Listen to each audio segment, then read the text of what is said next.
Welcome in, everybody. Welcome into a Saturday edition of the Doe Show. Getting ready to kick off the Still Talking Podcast, episode 6. Thank you for joining, everybody. Welcome into the Still Talking Podcast, episode 6. We are getting ready to jump into it. Let me see how everybody is doing here. Hello, hello. Hello. Hi there. If you'd have come back a second later, I'd have been singing to your audience. Oh, I can wait. No, let's not do that. Oh, I mean, everyone wants to hear you sing. So. Yeah. How are you? I'm good. Good. Just won quite a bit of money, which is always fun. But we're good. Good. Big up Tyson Fury. I saw. What was that? Oh, did he knock him out in a round? Was it the first round? No, round 6. He knocked him out. If Dillian White had stayed on his feet for another second before stumbling back over on the ref, he'd have got to round 7. He got knocked out in 2 minutes and 59 seconds of round 6. Oh, really? I saw him crawling towards his corner, and then kind of stand up and then get knocked out. Is that Fury's last fight? I was kind of seeing a rumor about that. It's rumors as it stands, but I won't be surprised. Yeah, I mean, I wouldn't be surprised. Who else is there? You know, I guess what big payday is there still out there for him? Anthony Joshua is the big payday. That's the one that we want to see. That's the one everyone wants to see, I think. Right. Joshua just needs to beat Usyk in that rematch, get all his titles back, and then I'd Tyson Fury versus Anthony Joshua. Oh, okay. That's the next big payday, I think. Right. And I mean, I would assume that'd be the last, unless it's going to be another trilogy. Depends on how that goes, I guess. I apologise. My dad in the background has other ideas. Oh yeah. He believes that Fury is officially retired. Is it a rumor as it stands? I think there's one big payday in it. If Joshua wins, if Josh.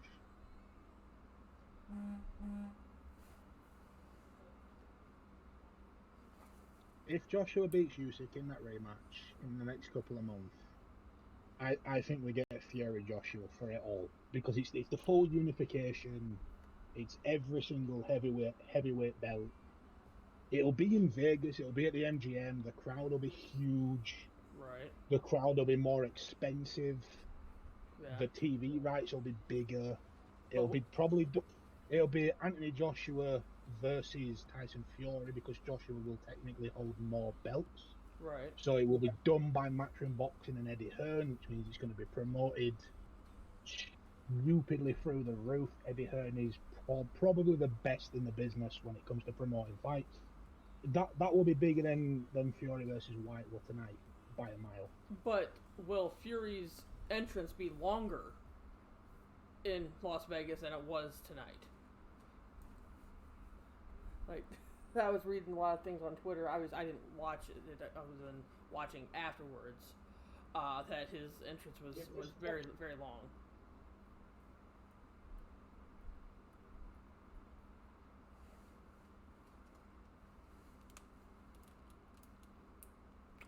We are waiting on Jax to show up. Dennis will not be able to join us tonight, so we are still waiting on Jax to be here. But we can probably start. I'm not sure if Greenfly has lost. I apologise. Again, my dad's got different. I tell you what, right? Come here. No, come here. You've got an opinion. Come here. You've got an opinion. That's what I thought. Go to bed. Go to bed. Your opinion is worthless. Go to bed. You either give us your opinion or you go to bed. These are the options. I agree with what he was saying. He thinks if Fury fights Joshua, 2 British fighters, it should be held in Britain. I agree. It probably should be Wembley Stadium again. I can see it being the MGM just because I think it holds slightly more. You get more money out of it. Yeah, it's also probably the more beneficial, and that fight there will be. Yeah, you're gonna sell it out no matter where it's at. It's about TV buys at this point, and honestly, like, you know, obviously it's a primetime thing for the UK, but something in the middle of the afternoon on a Saturday isn't. Yeah, I Gonna mean, be a it's one of them. If it's two British fighters, is the argument, it should be prime time British television, which was, I'd say, pretty much like 11 o'clock, like 11, half 10 to 11 p.m. start Right. time for the actual Right. fight, 10 p.m. walkouts, or should British people have to stay up till 5 a.m. to Right. watch two British fighters fight? Right. Yeah, I don't. I don't know. I don't think mean, there's a right or wrong answer, personally. yeah, you're I think- gonna sell out the arena no matter what. Yeah. It's just a matter of the pay-per-view buys is what you get. Yeah, I think And- everyone's going to say that they're British, they should fight in Britain, but everyone involved in that fight is going to go, the purse doubles if we go to America. Right. Now, is it, I mean, Wembley, that was in Wembley, right? Yeah, it was in Wembley Stadium, a capacity of 96,000. Yeah. I believe due to the ramp, due to the stage that they had to use for the entrance walks and stuff, it capped out tonight at about 94,500 people. Yeah. See, there's no place, unless you went to AT&T Stadium where the Cowboys play. Yeah. There's really no place Oh, that can hold well, 100,000 that with that capacity. with the stage, with the ring, Yeah. anything like that. Yeah. But I think the MGM, it's kind of like, for any, I don't think this holds as much like weight nowadays, but for any old school wrestling fans, I think it's like the MGM in boxing is kind of like Madison Square Garden. oh yeah, for sure. In wrestling, that's the draw. If you go and you sell out MGM and you win that fight, you have succeeded, kind of thing. Right, for sure. Yeah, I mean, I'd be excited to see that. I want to see, want Joshua to win it, just because I like Joshua. I do like Tyson Fury. I don't dislike Tyson Fury. I would want Joshua to win it. I'm a bit of a Joshua fan. Right. Plus, I love Eddie Hearn. Eddie Hearn is incredible, and I tend to, in fights where I'm more of a neutral, I do tend to weigh to the side of the fence that is the Eddie Hearn camp. Oh, okay. Yeah, it's. I mean, it should be.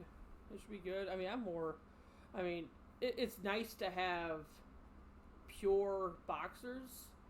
It's nice to have MMA, UFC when they're pure fighters. But everything nowadays is just going to celebrities. And I'm not saying Logan Paul, Jake Paul, but like when you have Mayweather versus one of them, well, then the thing with Mayweather is, Logan Paul is, it was never for anything. It was just a big payday for both. It makes sense for both. Right. That's what I'm Logan saying. Paul could, like, if they'd have said, "Oh yeah, by the way, knockouts are legal," Logan Paul could have had his arse handed to him in the first round against possibly the greatest pound for pound fighter that's ever stepped into a boxing ring. Right. There's no embarrassment for Logan Paul there. Right. Yeah. But also, realistically, Floyd Mayweather's retired and has been retired for a while, and he doesn't train as much as he used to. There is zero chance of Logan Paul getting in that ring and knocking Floyd Mayweather out, because of the fact that Floyd Mayweather, he's been in that ring 53 times, 50 of which have been professional. Yeah, I don't think you and catch him. He's won every single one by either being able to just make sure that he stays out of the way of everything and catches his opponent with enough to stop the fight, or he's just got in there and he's technically outboxed somebody, which is what he'd have done to Logan Paul. He'd have got in and he wouldn't have looked to knock Logan Paul out, because obviously there's not really any sort of achievement there, kind of thing. And that's nothing against Logan Paul. He's just not a bot. He's like me getting in a ring with Floyd Mayweather. He achieved nothing knocking me out. Right. He'd have got in and he'd have just outboxed him. He'd have done what he did to Conor McGregor. He'd have outboxed him. He'd have just taken him to school for a fight. That's it. Yeah, exactly. But that's what sells. The Conor McGregor, Mayweather, the Paul and Mayweather. But like I said, they don't affect anything. They're not what you call professional fights. Right. The Conor McGregor one was, but that was part of the McGregor fight. The one in Japan and Jake Paul, which are his two exhibitions, they're not professional. Whereas Jake Paul, which is the one thing I don't like about this whole thing, Jake Paul wants to get in a boxing ring and he wants to box people. Feel free, right? If you want to bring Tyson Woodley, an MMA champion, into a boxing ring, which is something you're training for, and he is one of the very best in the world at doing something else, Right. you have every chance at beating him. Right. Get into a ring with a journeyman get into a ring with someone that's been boxing for 20 plus years. Right. Whether they've won titles or not. There's a guy called, I think he's called Gary Allen. I think he's won one championship in his career and he's been boxing for 22 years. Oh, okay. He would destroy Jake Paul instantly, and he is probably, for a lot of like the big names in boxing, he's bottom of the barrel in terms of I want that fight kind of thing. But he would annihilate Jake Paul. Right. No, I don't disagree with that. I don't disagree with that at all. I think that's why I said it's refreshing to see actual championship matches. Yeah, I won't lie. I don't really tune into the Jake Paul stuff. I did watch the Jake Paul versus Mayweather. Just again, it wasn't done as a professional fight, so there wasn't any sort of like, oh, this is stupid kind of thing. Right. It was a bit of fun that made people a bit of money, and you had to pay to watch it. And everyone that paid to watch it and went, oh, this was stupid. Right. You chose to pay your money to watch it. You can't argue. Yeah. If you think I'm watching Floyd Mayweather box a YouTuber and it's an exhibition fight, it's going to be incredible, you're an idiot. End right. of. Right. Yeah, I mean, you can tell that both of them, both Logan and Jake, have skills, and they're getting better. I'll be very honest.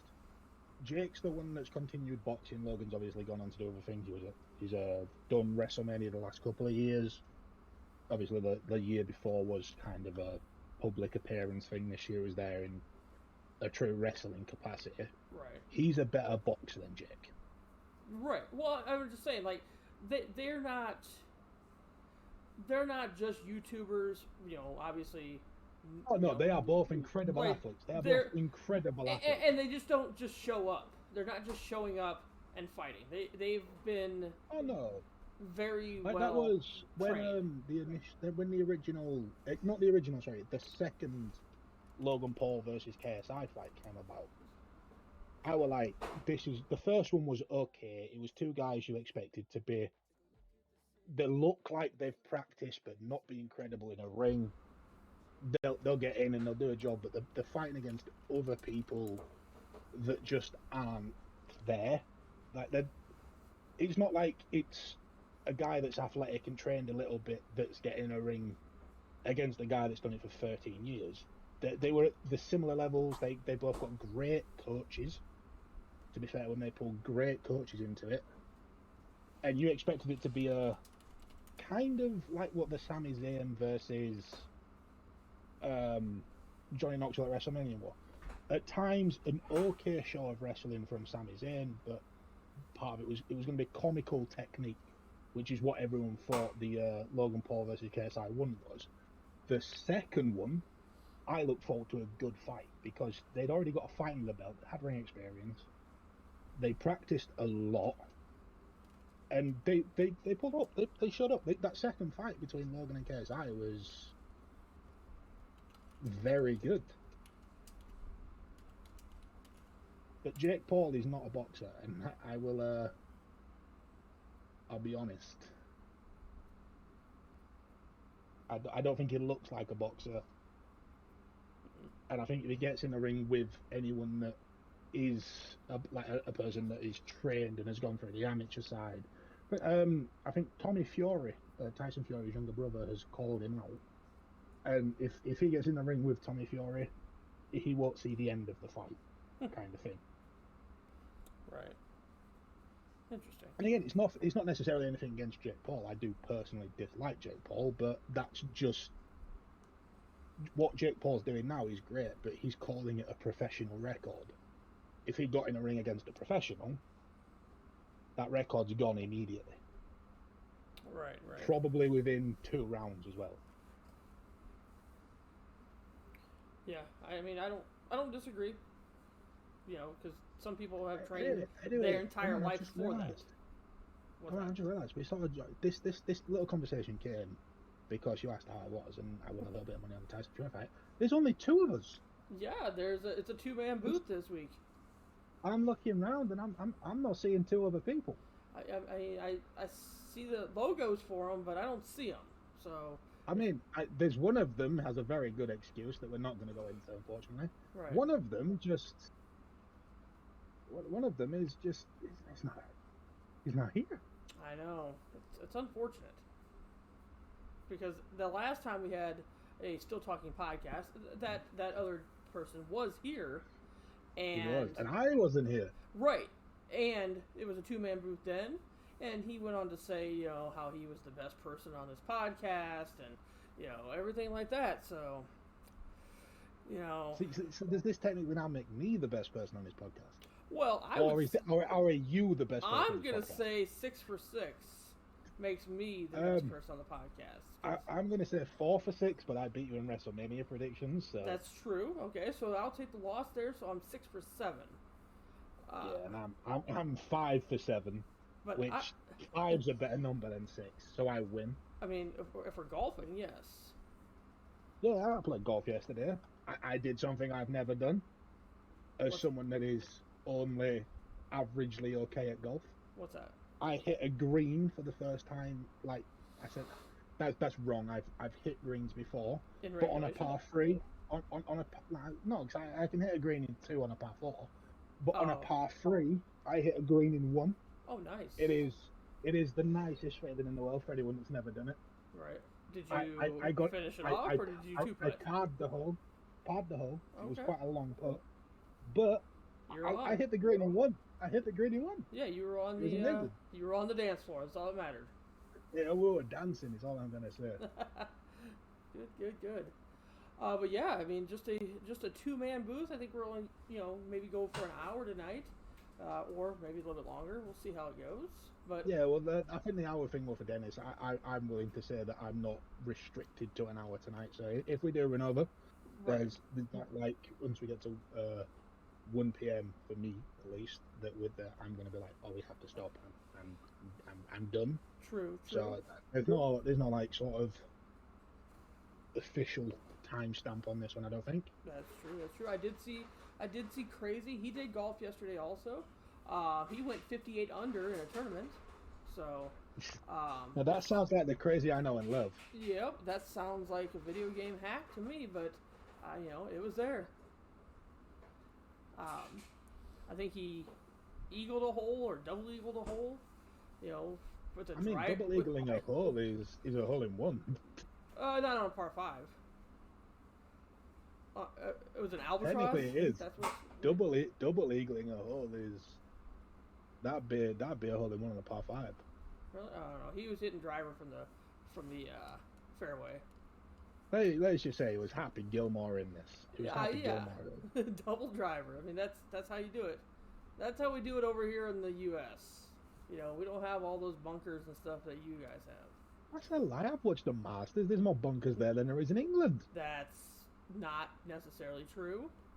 No, it is. I've also watched the British Open, and every 2 feet there are more bunkers at Augusta than there are at Carnoustie. I can tell you. Well, I can also tell you that the bunkers at Augusta are not 25 feet deep. Yeah, but we like beaches in England. It's fine. Oh, okay, good. Played a really nice bunker shot yesterday, though. Proud of that one. Nice. Yeah, I didn't get on the green, but it was nice. It popped up and just fell short. It was nice. What'd you end up shooting? We didn't do stroke play. We played match play, and my dad beat me. Dad beat me by 1. Oh, okay. My dad is better than me at golf, so it's fine. Ah. I take that as a moral victory for me. Is that beat you by 1 through 18? Yeah. Oh, okay. Nice. Like I said, he's better than me at golf. I take that as a moral victory. Yeah, I mean, I would definitely take it as you're outside doing stuff. I'm assuming that's nice out. It was absolutely gorgeous. Yeah. It was probably the nicest weather we've had for a while as well. So. Right. Nice little breeze, but not cold kind of thing. Right. Good. How's your week been anyway? I mean, it has been. Well, it's been good. It sounds like it's been potentially uneventful. I mean, my weeks are usually uneventful. try not to do too much, or stuff like that. Today is probably the best day we've had since October, so I stayed inside. Obviously. Is that because I'm here? Wait, because I stayed inside because you're here? No, it's the best day you've had since October. No, weather. I finally showed up to a podcast. Weather-wise, it's probably the best day we've had since October. That's what you meant. That's what I meant. And that's what. There's if you're in my chat, there's Crazy putting his shot yesterday in there. But whoa, that is a first trap and a half. Is that Crazy Hick? He's put a video in chat and it's only available to subscribe. That is a first trap. Right. Oh, really? I'm not falling for that. October's hot. It's hot for you all the time, Hector. You live in Arizona. Phoenix, Arizona. Are your sorry, things only to subscribers? I mean, if you if you subscribe to Crazy Hick on Twitch, I can't. I have a rule. I don't pay for subscriptions on Twitch. I'm stingy, and I entered a giveaway on Doug Sensor Martin's stream the other day, which involved him being a sub, so my Twitch Prime sub is gone for them. I didn't win the giveaway either. It's an absolute disgrace. What did he say? He said that you are trying to scam him. He can't see it unless first trap. Yes. You're a first trap. Yes. In America, you get first traps, don't you? Yeah. Yep. Crazy's just trying to trap you. I see how it is. But yeah, Crazy. Honestly, it's not. I saw the what the fuck there thing. When I click on that link, it says this video is only available for subscribers. Sub now to watch and support Crazy Hick. See, that's the only reason Hector subscribed. It's been like that. It's been over a long time. It's no reason Hector's there. Were you sure that on that? It's got to be in your settings somewhere. I would assume. I can check it out a little bit later. Because we're awfully busy right now. This two-man booth of ours. We're talking about being sub to other streamers. This is amazing. We're talking about being sub to other streamers and other streamers in scamming people. Golfing in video games. So I can't Fluffy's believe it. awake. I can't believe it. I believe Fluffy's awake. I can't believe it. I haven't seen Fluffy every in time 3 I'm months. Every time I'm in this Discord, Fluffy's awake. Yeah. I haven't That's a lie, man. You saw Fluffy like 2 weeks ago. She watched WrestleMania Day 1 with us. Oh, that's true. I haven't seen Fluffy in 2 weeks. Where's everyone else? Everybody's here. The gang's all here. We have them in spirit and pictures. Yes, their pictures and that's are all there. that matters. Yeah. Dennis has some stuff he has to attend to, so he wasn't going to be able to make tonight, and Jax is MIA. So what we're going to do with Jax is we're going to put him on the same milk carton that we put Greenfly on when we couldn't find him a couple weeks ago. So we'll put him on the milk carton, and we'll look for him. I'm just saying, Dom, I've got your stream up, and there better be a milk carton with Jax's face on it. I mean, I haven't drank the milk yet, so maybe once I drink the milk. The Harry Potter milk. I like the Harry Potter milk cartons. You know, where it was a picture of Jax that moves. I'm lost. Wait, there's Harry Potter milk? That's your Bucky Beaver badge. That's your Bucky Beaver badge, Hector. What the fuck's a Bucky Beaver badge? I mean, basically, it's a gold star for doing it. You know, everybody gets a gold star these days. Yay! Right. That's a point. How big's Harry Potter in America? I'm only asking because I've recently been watching Harry Potter again, and it is massive in England. I mean, I would assume that you have your people that are potheads. Is that what people? Is that not what? They are very. Is that not what you call Harry Potter people? You don't call them potheads? No, we call them Potterheads. Oh, okay. They are very different. Is that a difference?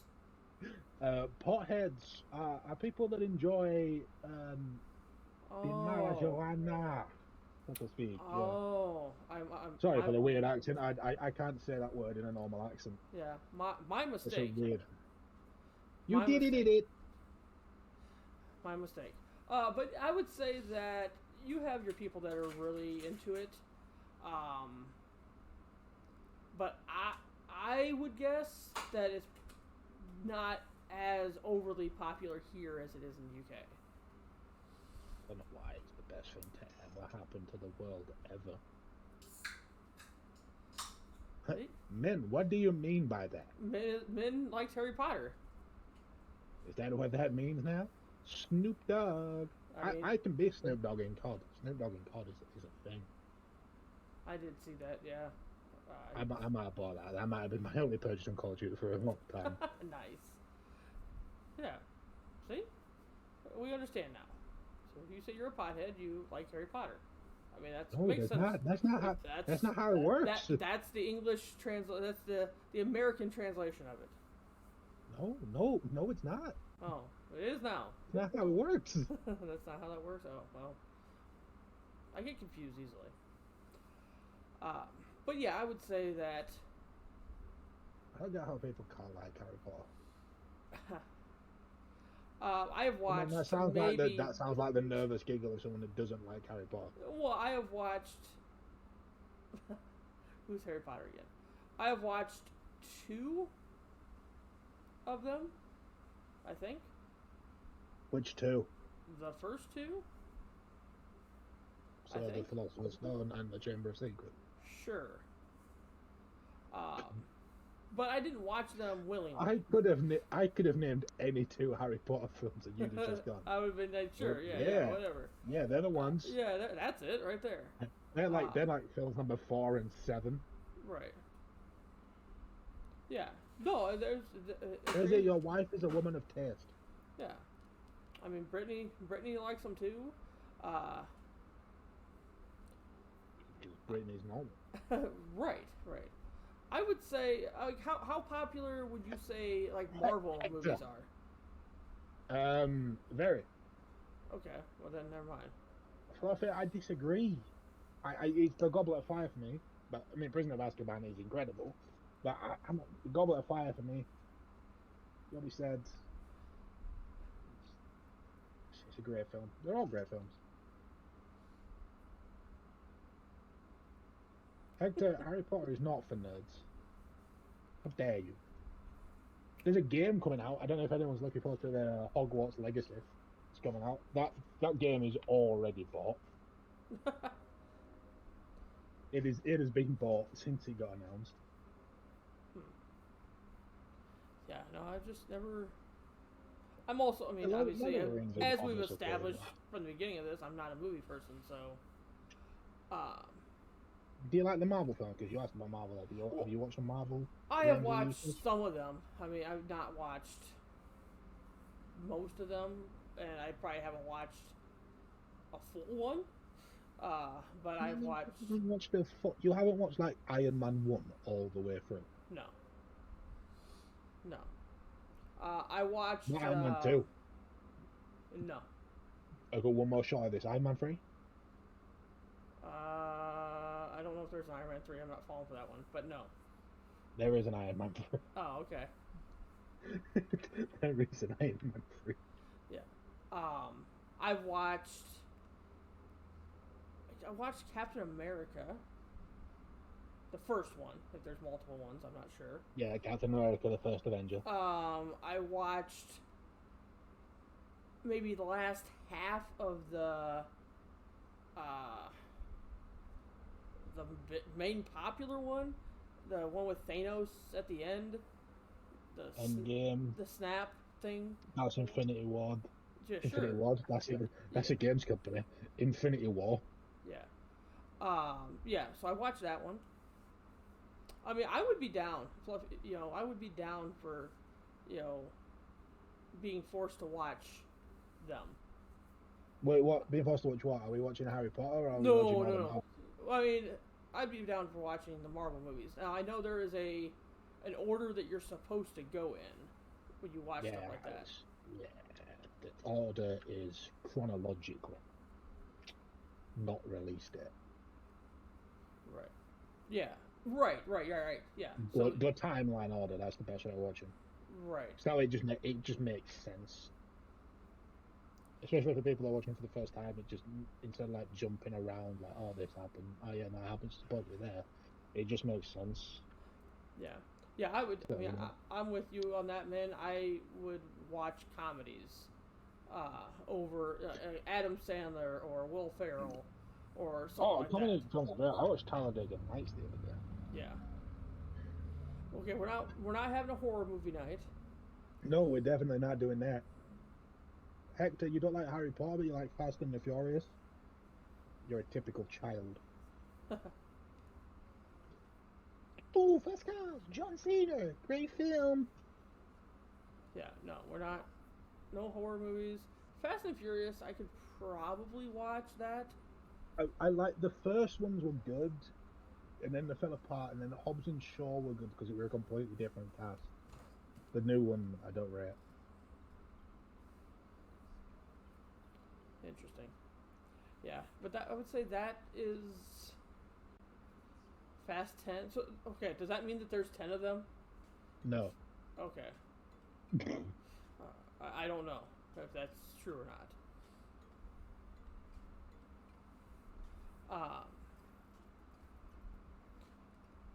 Yeah, I mean, we're talking about horror movies and not knowing the killer lore for DVD. That's also true. I don't get how people can watch horror films. And the people probably say that, like, everyone's just said that about Harry Potter. Like, Harry Potter is boring. Horror films are weird. They're just weird. Right. Now, here's a question for the chat here. When you watch a horror movie, would you prefer to watch it by yourself or with somebody else? I never watch one of them things by myself. Yeah. I never watch one of them things with anybody else. Right. I don't know how people watch horror movies in the daytime. I mean, I guess that's if you're trying to get scared or whatever. No, that's how you make sure you're safe. Right. You want to be alone. Okay. My ex-girlfriend made me watch like 6 horror films over the course of a weekend. I don't think I slept for 3 weeks. I don't even know if that's an exaggeration. I was shitting myself for like 3 weeks. I gotcha. You want to be alone in a corridor where you can't see around you. Okay. Do you? That just sounds like you want to be in a horror film. Okay, hold on. So back to that. The whole time are you ever thinking about getting jump scared? Like, I'm assuming in a corridor, that means obviously you're at your house. Would somebody come around, like your wife, obviously, show up and then jump scare you? Is that why you're doing it at night in the dark by yourself? In the corner, okay.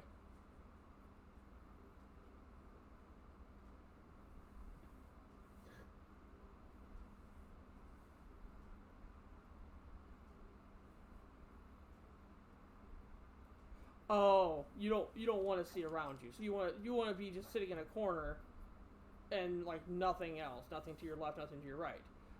You enjoy a jump scare. Jump scares, like for when like Call of Duty Black Ops 3, they remastered the Origins Zombies map. They added a jump scare to that, and that scared me enough. I get jump scared in Fortnite sometimes. Yeah, I get jump scared all the time. When somebody's hiding in I was playing COD. I was playing COD literally earlier today, and someone ran around a corner at me and made me jump. Oh, you're right. Yeah. Who watches scary films and like... Normal people watch scary films and are like, okay. It makes you feel alive, yeah, until your heart stops. Then it doesn't make you feel alive anymore. Don't get me wrong, like, I'm assuming RE7 is Resident Evil 7. Yeah. I can play Resident Evil, the video game. Like, I played, is it Bioshock? The one that's set in just like a house in the middle of nowhere. I've played that.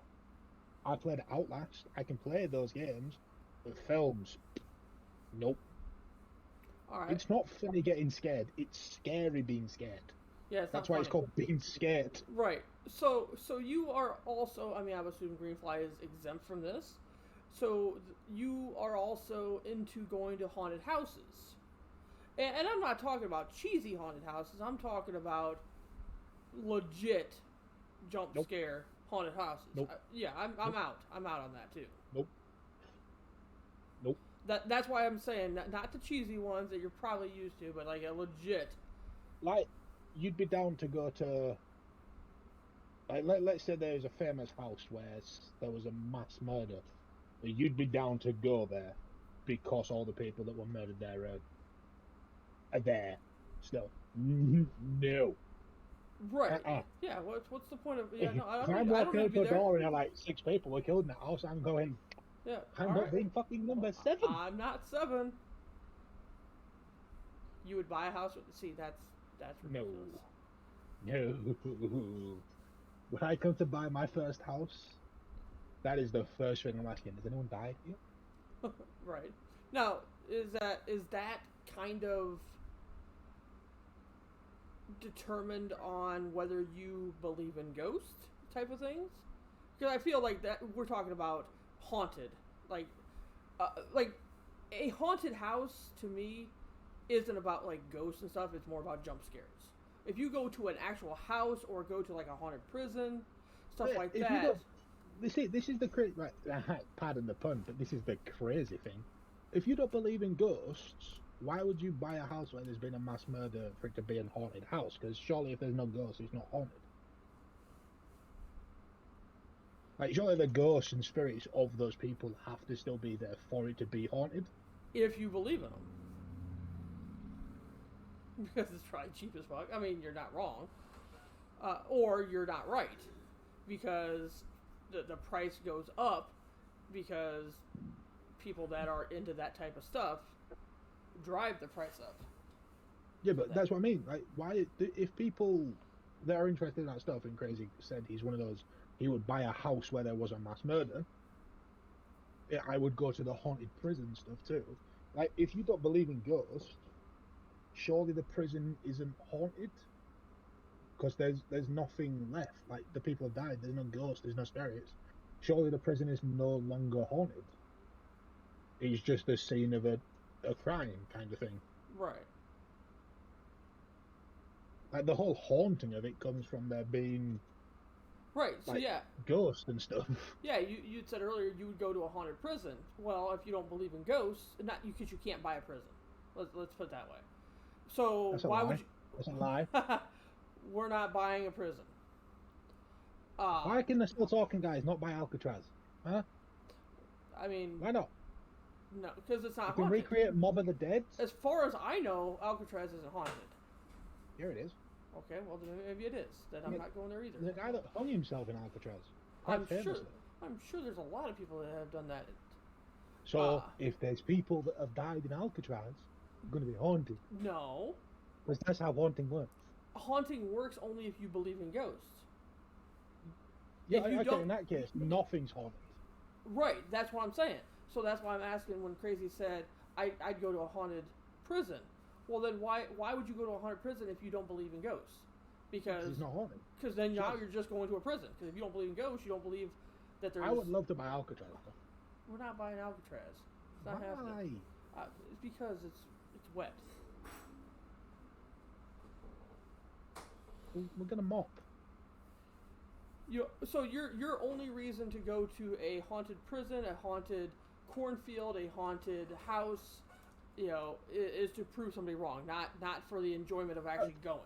But then again, like, my question is, what are you proving? Are you proving that ghosts aren't real? Okay. You like the eerie feeling? No. Right. Well, I'll go with that. I will go with that. No. Then you don't believe I in ghosts. won't. I'm okay with that. You like the eerie feeling, just the creepy, crawly type of feeling. Like the derelict, scary shit. Yeah, no. All the stuff that's wrong with places like that. Right. No. We Yeah, buy Alcatraz and we send Crazy in to fix it up, and then I go in when it looks nice. Nice. I like it. Yeah. And then we recreate Mob of the Dead. No. So I'm proving that you don't Incorrect. get scared That is exactly in what. your own mind. That is all anyone that buys Alcatraz should do. Just make a film around Mob of the Dead. Right. Okay, so we've established that nobody believes in ghosts. I don't believe in ghosts, but I also don't like the eerie feeling that Min mentioned. And because of that, no. No, and I agree with that, Crazy. Real haunted houses are definitely different than the ones that pop up around Halloween time. The ones that pop up around Halloween time are paying people, Yeah, $10 an that's hour what I like to a be real actors. haunted house, though. Like things that are considered haunted all year round and are Right. just like sat in the middle of a fucking mall.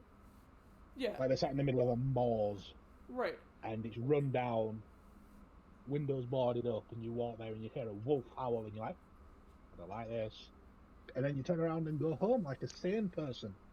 Right. Right. No, I 100% agree with that.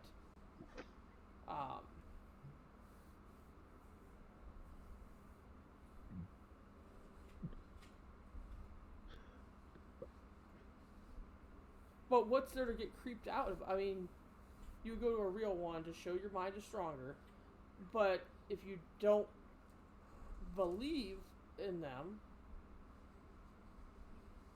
No, I think that's his point. Like, he's saying that because he doesn't believe in it, he can go there and not like get freaked out because of the fact that he doesn't let himself buy into it. Whereas other people that are like, oh, ghosts are real, go there and then they hear like a weird noise and they're like, oh shit. Oh, okay. Crazy thinks he could do that. He could go without being like, oh, well, that. Yeah, he could just walk through it like, yeah, there's nothing here, kind of thing. Like being into creepy looking stuff is cool. Like that's fair enough. Yeah, no, I'm with you on that. And the rest of it, no. Yeah, I'm with you on that. I want to go to Hogwarts. I really want to go to like where they filmed like Hogwarts, where they filmed Harry Potter, like in Scotland. Yeah. And I can't go. Because it's just fucking scary. I don't want to go. It's a massive abandoned castle. Oh, okay. Nope. I mean, is there a lore to that? Is it haunted? Is there anything like that? I don't know. I don't know. It's a tourist trap, right? Or it's a tourist attraction. Warner Brothers own it, and they have people stationed like all throughout the castle, like just to make sure that like people are safe and stuff. Oh. It's just a massive abandoned castle. Okay. Nope.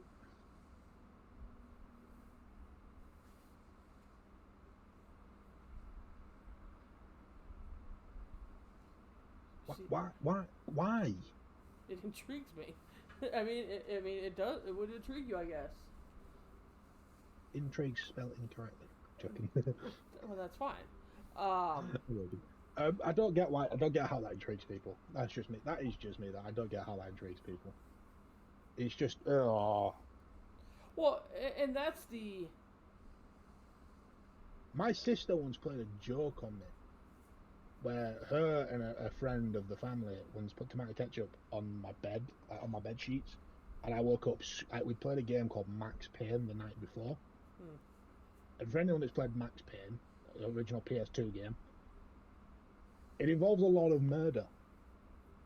Like a guy comes and kidnaps your wife and kid, and then midway through the game you find your wife's body, and you have to hope that you're. It's scary, it's creepy, it's weird. And I woke up with tomato sauce all over my bed. I shit myself. Yeah. And in terms of the like, why do people watch documentary on Ted Bundy? I do watch like the Ted Bundy stuff because again, that's not really like haunted stuff. I enjoy watching stuff to sort of try figure out how people's minds work, like what goes wrong in someone's mind, right? To do that to someone else.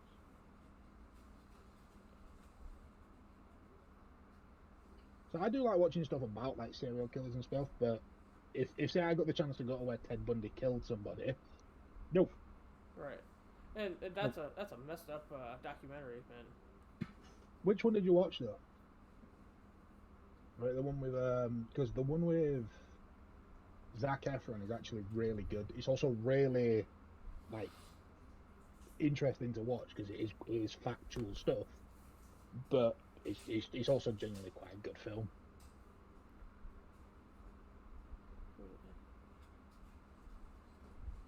Yeah, I mean, and that's why you're crazy.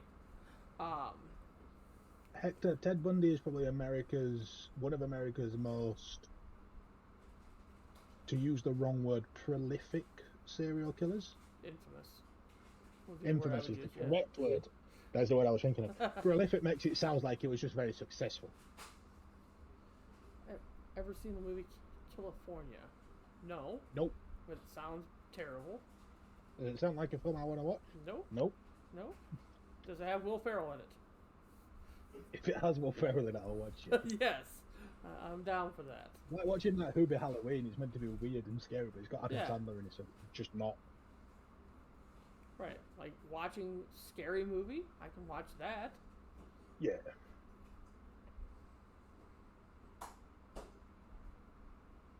See, I can agree where Ming's come from as well, in that, like, another reason I wouldn't go to the location where somebody infamously killed somebody is just kind of wrong, in it. I get where that's, like, I get that side of it as well. Right. Yeah, I mean, I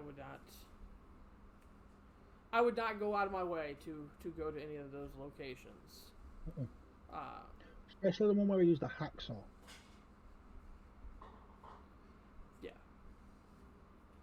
Yeah, I would not do that. I wouldn't want to buy Jeffrey Dahmer's freezer.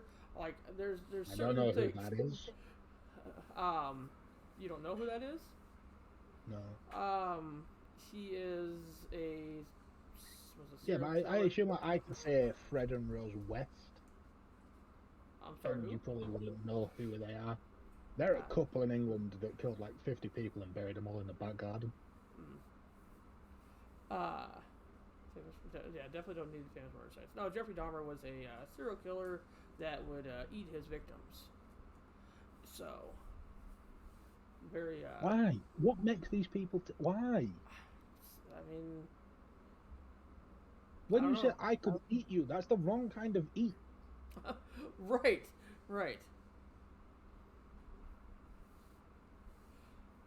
Yeah. So yeah, we're definitely not doing any of that. I mean, the eating of people also. We're not doing that either. But no, that's. I mean, I don't have it against. That's why I'm just kind of more. I keep going back to crazy here, because I'm more intrigued on.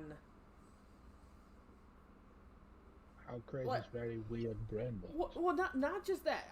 I understand people that get the adrenaline to get. Oh yeah, people obviously get endorphins off different things. Right, stuff like that. But as he says, like it doesn't bother him, or it doesn't scare him, or whatever. Like he's just literally going in there just to, yep, that's wrong. Like, so I don't understand. Where that comes from, I guess. Being into the horror genre is not what I think's weird. I know my elder sister is massively into horror films. That's not what I think's weird.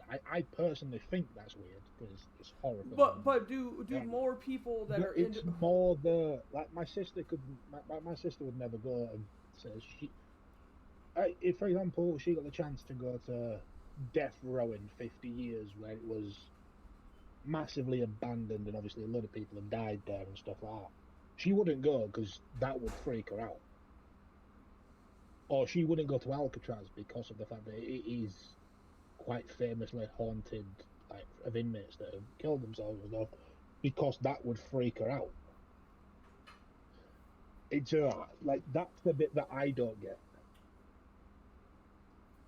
Although she went to Auschwitz, like millions and millions of. My sister's weird.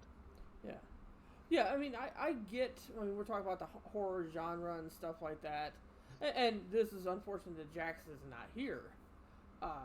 Talking about. I love this. Yeah, he would definitely love this conversation. We picked this week to speak about horror films purely because Jax didn't show. Right, exactly. We are definitely planned enough that we have a list of possible show ideas that we pick from at the start of every show. Right. Yeah, definitely we plan ahead. We don't make this stuff up. No, we don't make this up at all. But yeah, like I guess I see the point if you're going for the excitement of it. You know, like the excitement, the rush of the horror that's getting ready to happen, the kill or the jump scare or whatever. I get that. So I see how like horror games are popular. Horror movies are popular. I get that. But what's crazy from what I've learned, what's crazy here is like it's not even about like I could just watch this and be like, that's not true, or that can't happen. I don't believe that, and that's where I'm kind of confused. Because obviously I know Crazy likes horror movies. I know he likes horror games. You know, because he's a Resident Evil fan. But there's got to be something in the Resident Evil, the jump scares from earlier games, or something that unexpectedly happens that you don't know what the next thing's going to be. That you get a laugh out of it. Hey, I mean, that's pretty serial killerish. Yeah, so, but that's what I mean. Like, I like Resident Evil the games, but the films themselves terrify me. Right. Yeah, I would. It doesn't scare you. Just like to see blood and go. Hey, I'm with you. What are your feelings on zombies are so inconsistent? Well, that's where I was going to go next. Was what are your feelings on The Walking Dead? I'm assuming at some point everybody knows what I'm talking about or has seen an episode of The Walking Dead. I know what you're talking about. I've never seen an episode of The Walking Dead. Really? Really? Walking Dead is shit. Now, I mean, I've watched. I don't like scary stuff, and you can kind of tell when something's about to happen, and I definitely look away. But I got into several seasons of The Walking Dead. Like for me, The Walking Dead was on around a similar time to Game of Thrones in the UK. I think they were both on like a Monday night, like, and it followed each other. And I watched Game of Thrones and then just went to bed. So I've never watched an episode of what's it called, The Walking Dead. Right. Yeah, I mean, I watched it. I watched a few seasons of it, and then it just got kind of boring to me. So then I just didn't watch it anymore. But like, that's a type of show that I would never have watched. Same with scary movies, scary games. I don't play horror games or scary games. Dead by Daylight. You stream Dead by Daylight. I'm getting ready to get there. I don't feel that Dead by Daylight is a horror game. I know it's listed as that. I know there's killing and stuff like that, but I don't feel. To me, it's a strategy game, and that's why I like it. A strategy game is chess. Well, okay, it's not chess. But like, I can play Call of Duty Zombies and stuff like that, and it's not, and it's considered the horror genre of Call of Duty, and I really enjoy it. I've spent a lot of time, a lot of my life playing Call of Duty Zombies. If they released a film that was that game mode, I don't think I'd be able to watch it. Yeah, probably not. I wouldn't watch it because it's kind of like how I play the game. Like, I have to have Spine Chill on. And because I don't want the killer to run up on me without me knowing it. You know, if I watch a movie, I don't get to have Spine Chill on. Like, I don't want the jump scare. Like, I don't want that type of thing to happen. So if there was a Dead by Daylight movie, I would probably not watch it. But I could play the video game, but I always have to have Spine Chill because I don't want to not Especially when you're going against a silent killer. That's the last thing I need is for Michael Myers to come, snatch me off a generator or something like that. I mean, I already yell and carry on as it is. So I don't need extra motivation for that. Yeah, I watched that before. That's with Sandra Bullock, right? No, I think that's the Bird Box film. No, he's going to respond with what it is. It's when she goes into rehab. Sandra Bullock's not in 28 Days, is she?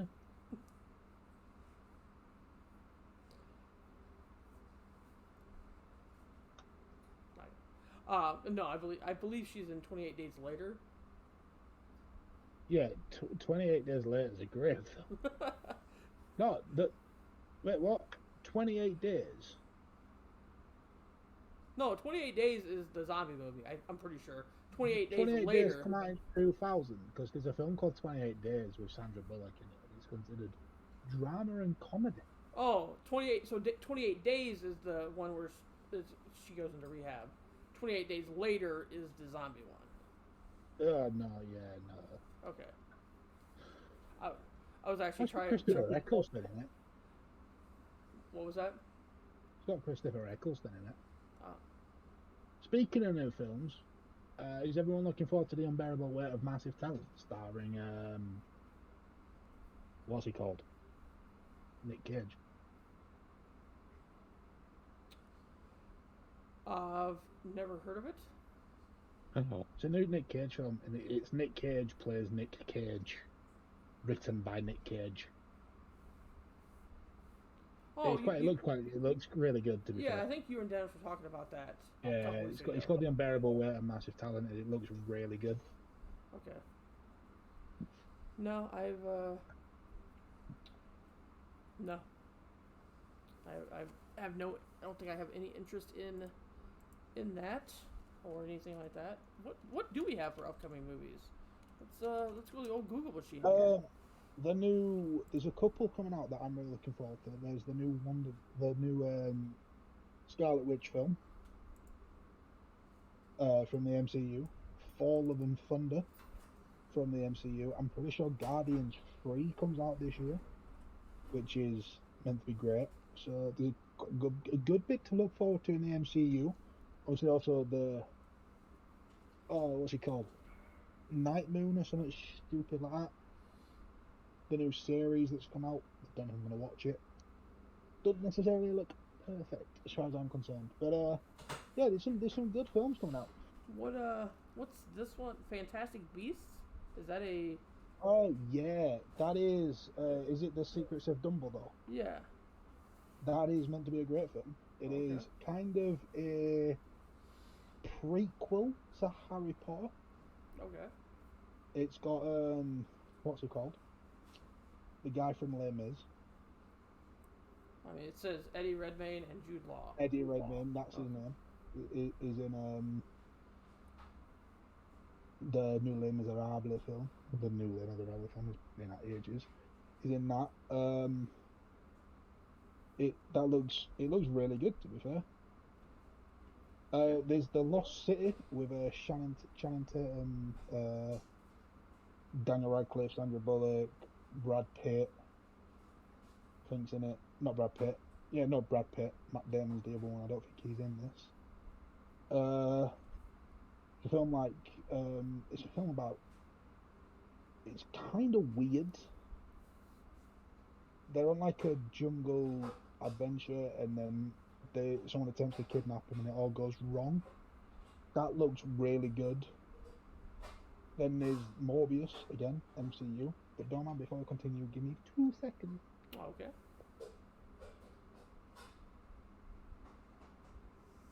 I think we have another Jurassic World coming out. Interesting.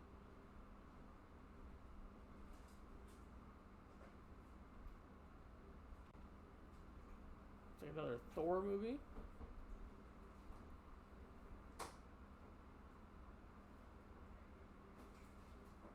Read faster.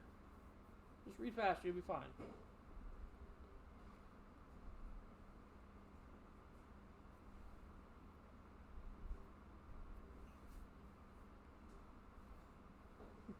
Have somebody read it to you as it's going on.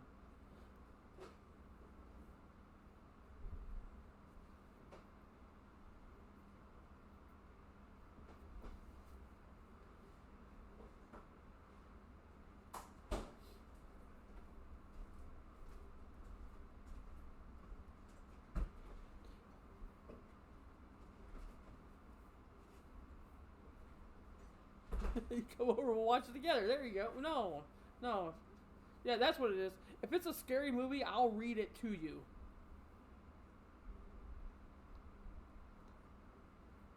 I can read it to you. Movies are boring. I agree, Hector. I agree. Wholeheartedly. I'm more of a... I like TV shows. I like an hour TV show I'm into, but yeah, movies I just can't. No, I'll sit there and watch a full sporting event. You know, I'll watch a WrestleMania for 7 hours, but I just won't watch a movie.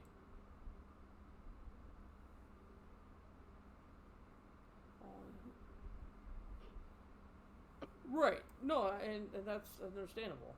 You know, some people don't like sports and stuff like that. But to me, that's, even though it's 2.5, 3 hours, then it's a lot There's of a little Bob's segments. Burgers film coming out. Why is there a Bob's Burger film? Why not? It's Bob's Burgers. Give me a Family Guy film. Give me an American Dad film. Bob's Burgers is shot. It's so bad. Oh, the new Jurassic World film comes out as well this year. Yeah, I just saw that. And the new Doctor Strange film.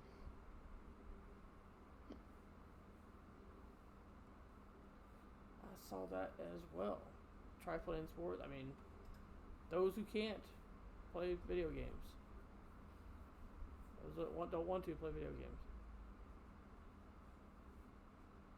Dwayne Johnson's got a new film coming out. Who? Dwayne Johnson. What the hell's he doing? What's he in now? Black Adam. Although that apparently should be out. It came out October last year. No, never mind. It's wrong. It comes out October this year. They had a Cleveland show film, but it got canceled? That's a shame. Like the fucking TV show. I'll tell you what, Marvel has a lot of films coming out this year. There's a new Black Panther film, the new Scarlet Witch film, the new Doctor Strange, the new Thor, the new Morbius, I don't know if I just mentioned it, but a Black Panther film. Wait, what? Swimming Avatar. or hockey? I saw Avatar on there. Yeah. Avatar 2's coming out. Looking forward to that. I loved Avatar. Avatar was amazing. I mean, if that's a sport, I'm in. I'm in, crazy. Wait, what's the sport? Fast food. It's like regular food, but faster. Yeah, if that's I wasn't agreed when someone said fast food, and then someone sold it to me. Yeah, I'm in. I'm in. Yeah. I'm there. Yeah, crazy. When are we getting a crazy hit mukbang? Wait, what the hell's a mukbang? Where it's pretty much a podcast, but you eat food. Oh. Jarring. You eat. So like, if say we did the Still Talking podcast, but we all ordered Domino's, and we ate Domino's throughout, we'd be doing what is called a mukbang. I'm in. If next week are we ordering Domino's? I'm in. Yeah.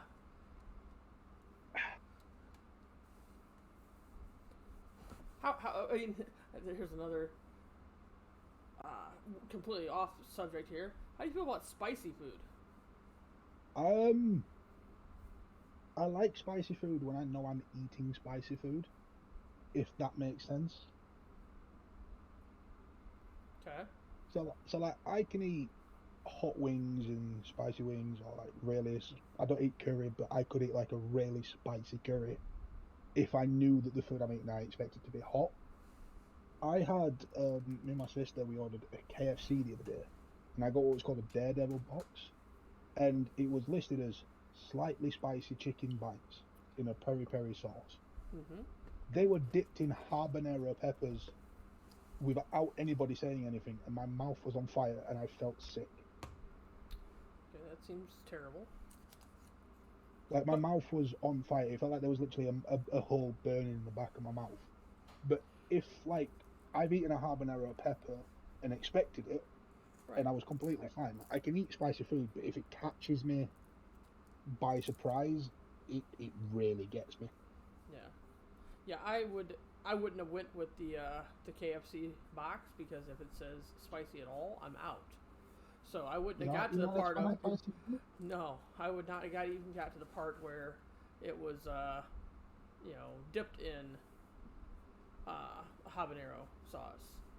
Oh no, it wasn't advertised as dipped in habanero sauce. That was Well, but it was advertised as spicy, and that would have been enough for me. Yeah, I like spicy food. I like spicy, like there's some mustard. Chips quite a lot and stuff. There's some mustard that's too spicy for me sometimes. Yeah. Like, if I eat a burger, instead of like putting like tomato ketchup or mayonnaise on it, I will put like a hot sauce on it. Yeah, that's a no for me. I will spicy food. Yeah, I agree. Spicy food is amazing if you expect it to be spicy, because you can mentally prepare yourself. When it like just sneaks up on you out of nowhere, it is horrible. Yeah, like there's like some buffalo. I don't even know if you guys have buffalo sauce over there. Yeah, we get buffalo wings over here. Okay. We don't really have it on anything else, but like, we get buffalo wings. Every once in a while, I like some like buffalo sauce. If it's like a mild buffalo, and then I like to dip it in ranch or blue cheese just to kind of tame it down. But if I was going somewhere, there was definitely no shot I'm going to order, oh, look, let's get this. This is the hottest sauce we have on our menu. Yeah, no. Let's not do that. Yeah, I've done that before. Like, we've been, I mean, a few friends went out for, well, a couple of years ago now, we went out for a friend of mine's 18th birthday. And where we went, there was, like, I'm assuming in America you get this as well, like, eating challenges where it's like, we put this massive pizza in front of you and you've got, like, 3 of you, so you've got an hour. Right. So, well, a plate of, what is the place called? Leeds, like, Leeds' hottest wings. Right. And I had gone and let's do it. We all eat hot wings and stuff like that. Right. Like, I can go out and eat hot food and it not affect me. Yeah. But if I had gone out and been like, oh yeah, can I just have some chicken tenders? And they came out spicy without any warning, I'd be like, what? Right. So would you do like that, was either the Pocky chip challenge? Where it's like one chip. It's a one chip, but it's supposed to be like the hottest chip in the world. And like even streamers do it, like they do it on stream and stuff like that. Yeah, I've eaten one of those, like is it the Carolina Reaper? Yeah, I chili? think so. Yeah. Yeah, I've eaten one of them. I ate one of them as a dare. A friend of mine bought one online, and when he got it, he was like, "Oh, this is a day you eat this." We were kind of having a drink at his house, playing drinking games, and I dare you eat this. I went, all right then. Didn't tell me it was spicy. I was nearly sick. Right, yeah. I ate one literally an hour later, and eat one of these. They're spicy. I ate it an hour later, and I was fine. I mean, it was spicy. Like, it was really spicy. It was still really spicy. And it didn't taste great, kind of thing. But it's just I not expected the Reaper. it, so it was nowhere near as bad. Right. Yeah. No, I'd be out on that. And there's some. I mean, like people that I've talked to that actually eat hot stuff. Like there's some stuff that they don't even eat because it's like they'll eat the hot stuff for the flavor, but like there's other stuff they're like, this is just hot. There's no flavor to it. It's just literally heat. So I guess there is something to be said for it can still be hot and still have flavor as opposed to just nuclear burning your mouth.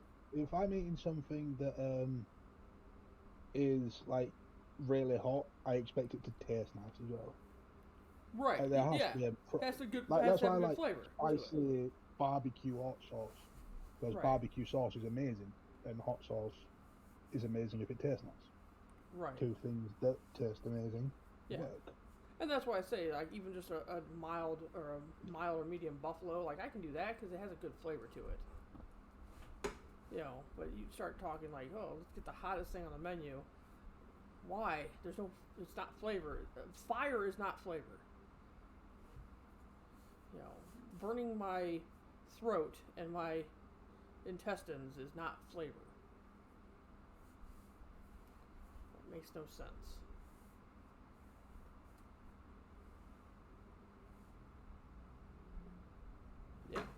Yeah, I mean, like, I'm not against hot food.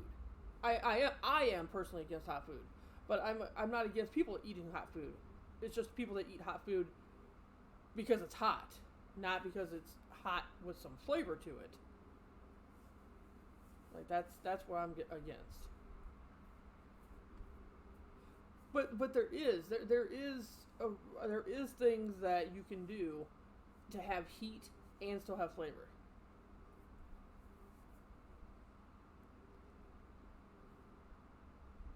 Right, yeah, exactly, Hector. Like that's hot, but they got good flavor.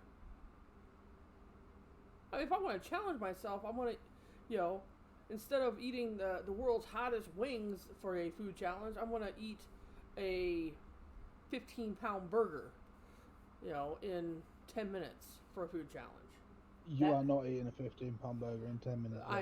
I'm not, but that would be more of a challenge to me than like, you can't even touch these wings because you have to have gloves on because they're so no food is that radioactive. hot. Just don't rub your eyes. Don't rub your eyes. So you take the hot wing, you throw it in your face, you splash the stuff in your eyes.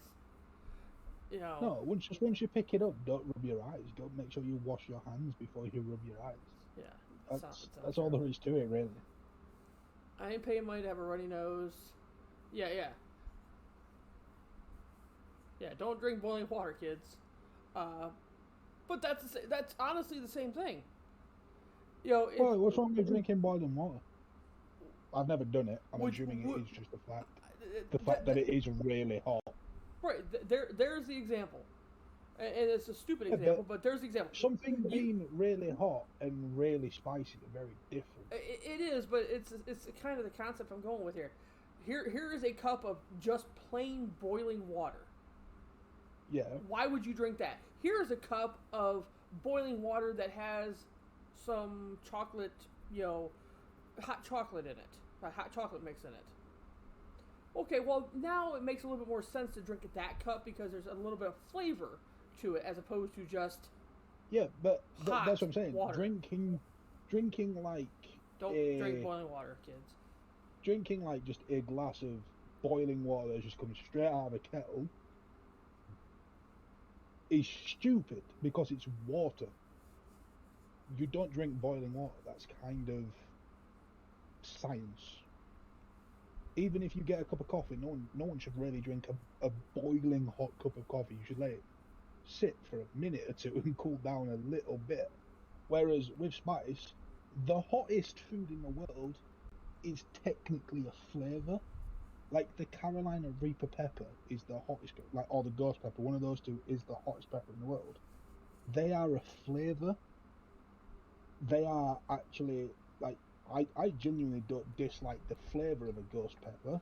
Okay, the aftermath of it isn't pleasant, but the flavour of it is quite nice. That's where a lot of the hot stuff comes from. A lot of hot stuff is just, it's spicy with a lot of flavour. Right. Like, if I could eat a ghost pepper chip and really enjoy the chip and then be like, oh, that were a mistake, maybe a couple of minutes afterwards. But the chip itself still tastes great as well. Boiling water is never going to taste nice. Right, and that's what I agree with. Like, but there's some stuff that places make so hot, and once again, it's not me. It's people that I talk to that actually like hot foods. They're like, there's no flavor to it. It's pizza rolls. It's they're little pillows of heaven that have pizza like I little. mean, they have like marinara sauce and cheese inside. A little bit of marinara sauce, cheese, a little bit of pepperoni, and when they come out of the oven, they are as hot as the sun. But that doesn't stop you from I as thought soon you as they. I thought you microwave pizza rolls. You can. You can do either one.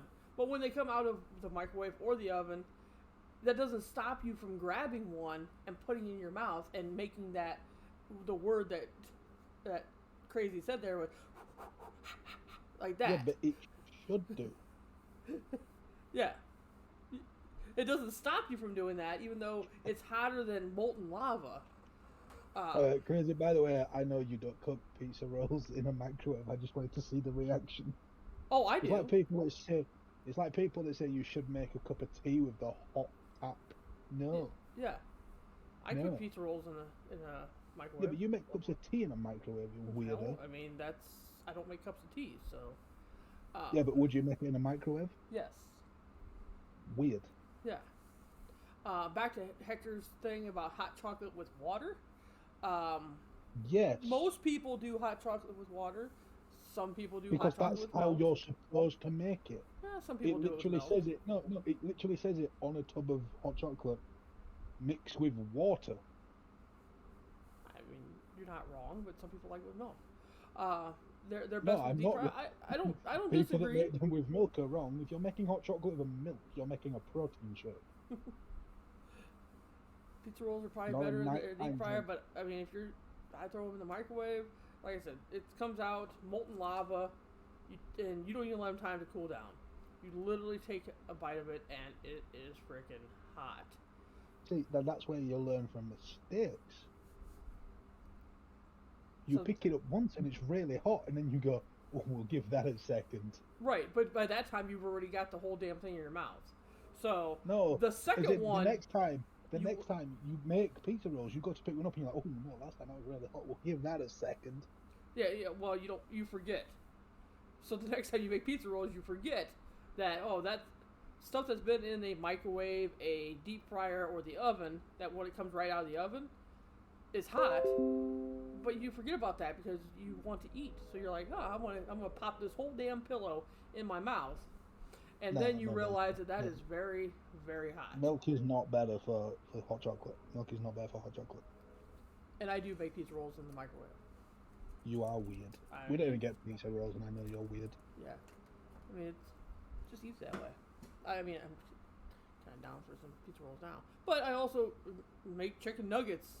In Now, the it's your microwave. question. Is like, what? I ain't got time Wait, to warm what? the oven up. How warm is your microwave? They're 1,000 watts, 1,500 watts. I don't know what that converts to, but literally, I made pizza rolls or chicken nuggets earlier today. You just said that you cook chicken nuggets in your microwave. Yeah. Yeah. I mean, it's not. They're breaded chicken nuggets. It's not like it's uncooked chicken. Like the chicken nugget is already cooked. You just warm it up. But yeah, literally threw it in the microwave earlier. I think 3 minutes. I was done. It went into. I wouldn't have had the oven. You do chicken nuggets in 3 minutes.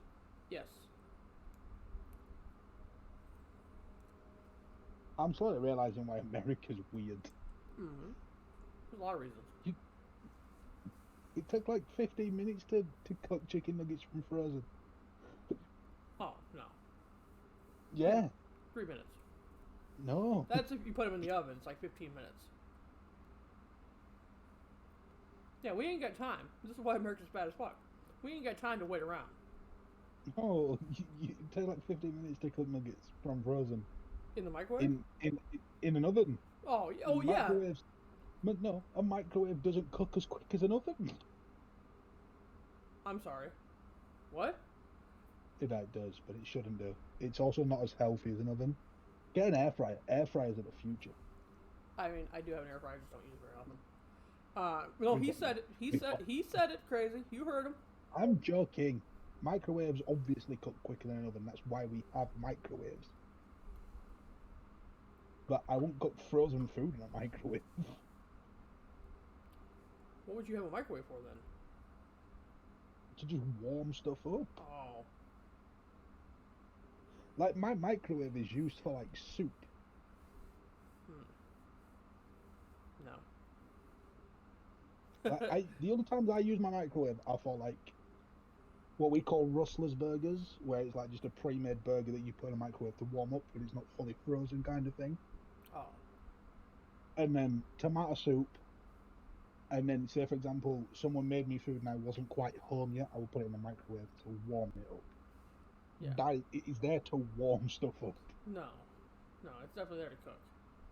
And now I'm not saying raw chicken. I'm going to throw a piece of raw chicken on a plate and just like, hey, let's put this in for 10 minutes and see what happens. Like, I'm talking about I would frozen. put anything that needs, like, properly heating, like eating and cooking through kind of thing. Like, for No. example, a chicken nugget does need cooking through because it's frozen. It's I would frozen, not but put the that in the chicken, microwave. the chicken is already You need- pre-cooked. Through? You need to cook it through. You need to make sure it's not still frozen in the middle. Yeah. I don't do that in a microwave. All right. Who eats fresh fruit and vegetables, Hector? Come on now. I does do. that. Nobody does that. I do. I had an apple today. Can you kick Hector? You can. Just get another microwave. It'll be fine.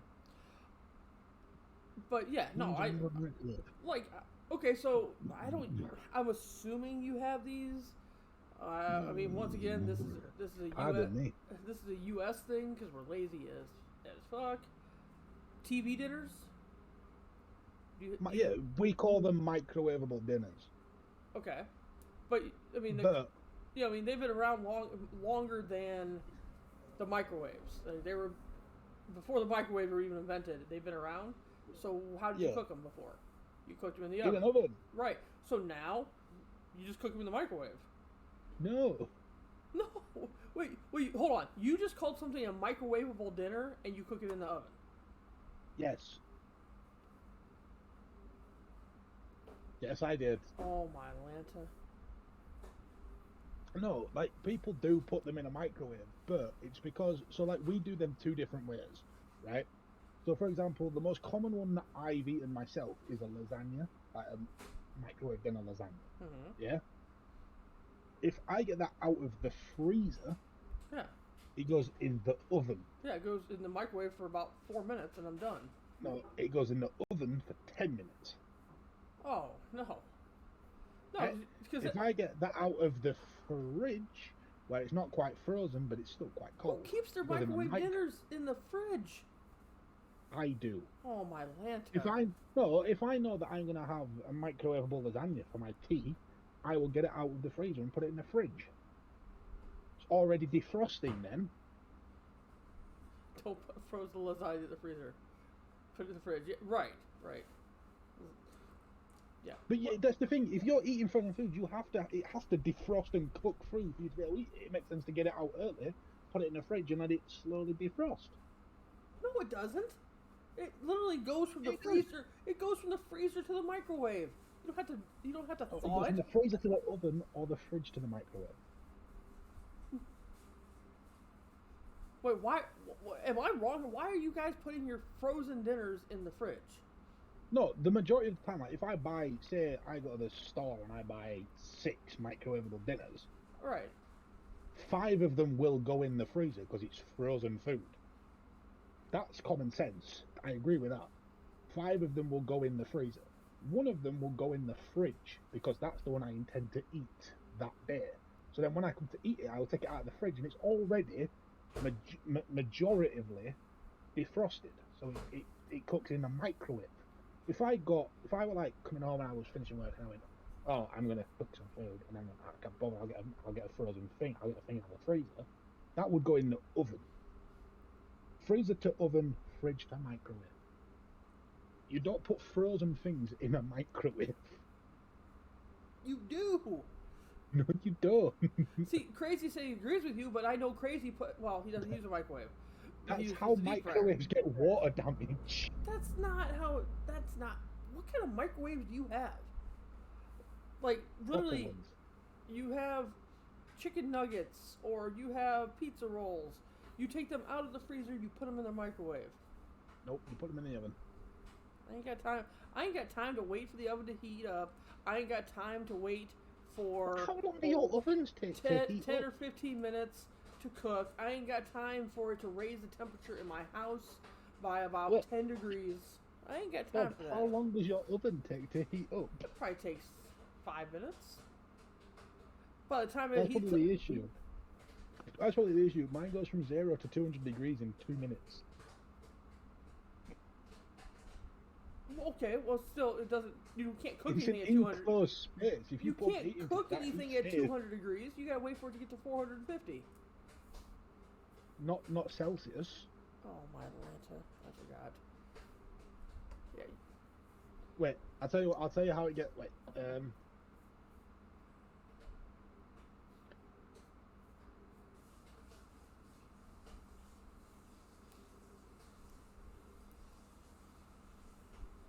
Okay, right, yeah. So 200 degrees Celsius.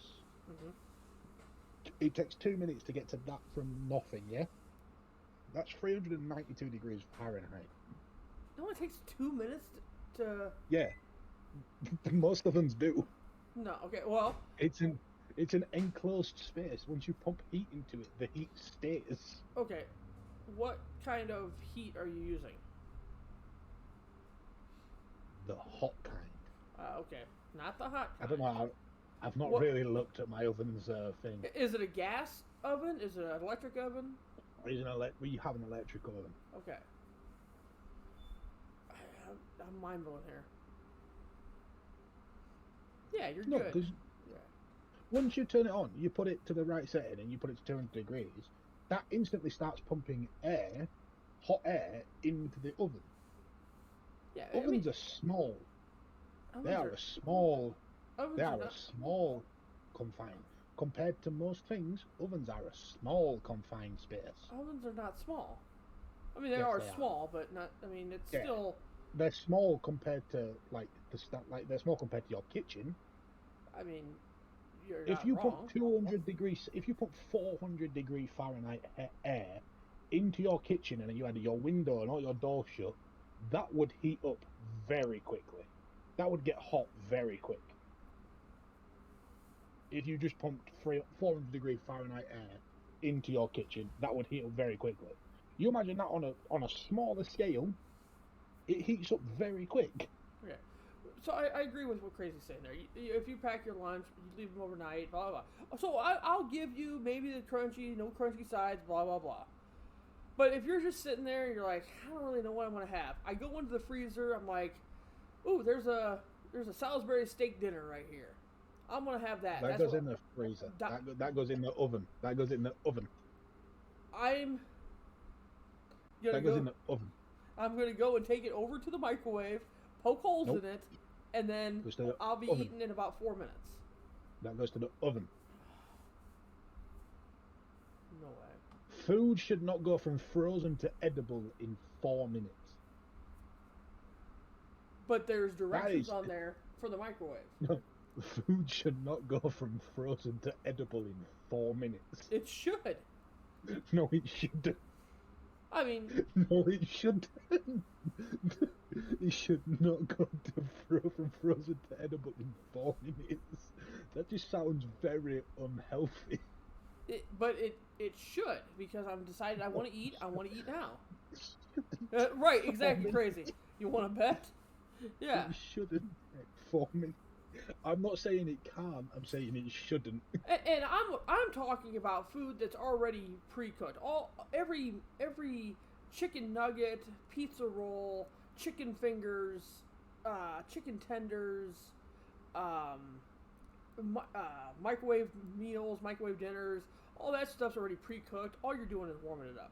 I'm not putting a fresh piece of pork in my microwave. I'm not putting chicken. I'm not putting a hamburger that's not I cooked. get that the food you're putting in the microwave is pre-cooked, Right. but it's pre-cooked then frozen. Right. Food And that's should why not it go goes from from frozen to to edible. That's- Food should not go from frozen to edible in 4 minutes. That's the point of the microwave, to cook No, it it's not. fast, to The warm it up microwave is and to cook it heat fast, things up. and to It's give it heat to me things up, fast. not cook things. No, it should not go from frozen to edible. So in 4 lasagna minutes. is better if it's thawed, but everything else goes from frozen to microwave. It's fine.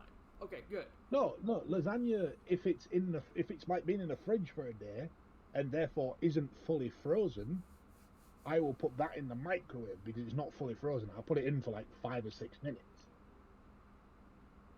If I get a lasagna straight out of the freezer, it's going in the oven.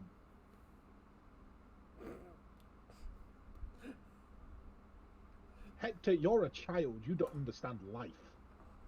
Okay? But I bet you Hector understands when he's hungry and he throws something in the microwave, he's eating faster than if he has to wait for the oven to heat up. Yeah, but he's not healthy for you. He's not good for you. I mean, I do put pizza rolls in the microwave.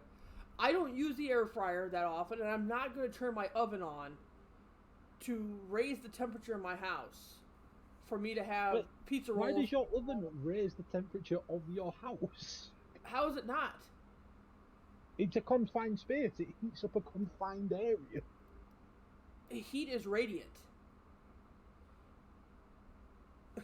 If I put my oven on, it doesn't work like central heating. It does. It's radiant heat. If I put my oven on for an hour, it don't warm my house up. It's not going to warm it up to keep it warm in the wintertime, but it's definitely going to add heat into your kitchen, which adds heat into the rest of your house. In the kitchen, maybe, but that's not going to do much to the rest of the house. Is your kitchen blocked off by windows and doors that keeps anything in the kitchen in the kitchen? We have window, door, and door frame. Okay. We don't have a door between our landing and the kitchen itself. So yes. yes. We have a door frame. So like my living room is off of my kitchen. So if it gets hot in my kitchen, the hot air does not stay in my kitchen. It just goes throughout the house. So it's not going to raise it. It's not going to raise it to 400 degrees. Have you ever thought of when you use the oven, maybe just pop a window? I mean, I'm not burning anything down. I open the windows when there's smoke. But that's a different story. Is that the only time you open your windows? If there's smoke coming from the oven, yes. There's a little fire. There's a little fire. Yeah. Time to get some fresh air. You're not saving my pizza rolls. Fish and greens is the way to go. You're not wrong, Hector. Other the fact that I know that you have ATL like 7 times a week, so don't even start with me. What the fuck is fish and greens? Probably just fish and then like greens like salad and broccoli. Fish and vegetables. Yeah. Use your oven for storage. I mean, you're not wrong. I used to just keep cookie sheets in there. No, yeah. my oven is used to cook food, not like my microwave, which is used to heat up food. No. There's I mean, maybe that's a. You're also coming from a culture that uses a separate device to make tea. We have a kettle to make tea and coffee. Why are you not using the microwave? I mean, I know this is a conversation we've had before. We've had it with Fluffy many times. What is the point? If you put like a tea bag, milk, and cold water into a cup, and put that in the microwave, and put it on for a minute, that's not a cup of tea. Why not? It's weirdly flavoured cold water. If you boil a kettle that takes 2 minutes, see, we do things properly, it takes 2 minutes to make a cup of tea in England. Boil a kettle, takes 2 minutes. You then pour that in the cup, you put your tea bag in, you put some milk in, you give it a stir, you take the tea bag out. Oh, we have coffee makers in the UK. I do have a coffee maker, but we don't make tea in the coffee maker. Closing the name. Well, why don't you make tea in the coffee maker? Because it's a coffee maker, dumb man. Right, but closing the name. All you're doing is heating the water up. You're not. Yeah, that's all the kettle does. The kettle boils water. It boils water. And you know what else boils water? The microwave. If you leave it in there long enough. No, it doesn't. Yeah, if you leave it in there long enough. Then leave it in there long enough. You do not need to buy a kettle. 17 minutes to boil water in a microwave. Doesn't take that long to do it in a coffee maker. And you don't have to put coffee. You don't have to put coffee grinds in there. All you do is just run the water through it, and it makes it as hot as it would. If I make coffee, I will use a coffee maker. If I make tea, I will use a kettle because I am not a heathen. Fluffy's back. Now she's leaving. Fluffy is on my side, and I know this because. Oh, I know she's on your side. I And know. Fluff is normal. I know Tea she's on your is side. made of ethyl. Yeah, no, this isn't. Fluffy, hopefully you're still here. This isn't even about making the tea. I made that reference because of what we've talked about before. Wait, Fluffy, question. Do you put frozen food in your microwave to heat up, or do you put it in an oven because it's frozen?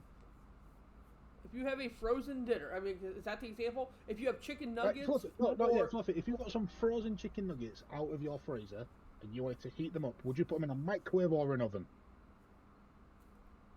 She might have left because we were talking about putting tea in the microwave.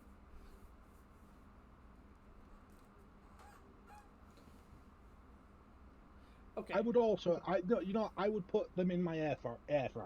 I really would. Air fryer All right. is the Take air fryer off the table. Let's take the air fryer off the table. Air fryer, deep fat fryer, and stuff like that. They're off the table. Because I would assume. I'm not talking. That like almost everybody has a stove and oven. That probably 90% of everybody has a microwave. You put frozen chicken nuggets in a microwave. You put frozen chicken nuggets in a microwave. CC, you're on my side. What about TV dinners? Can't put those in the oven. Yes, you can. Right. If they're frozen, they go in the oven. This is the conversation we're having. Hold on, let me set CC up here because I mean Fluffy's not answering. She's mad because we talked about making tea in the microwave. You have frozen dinners. Doesn't necessarily mean mad. You have frozen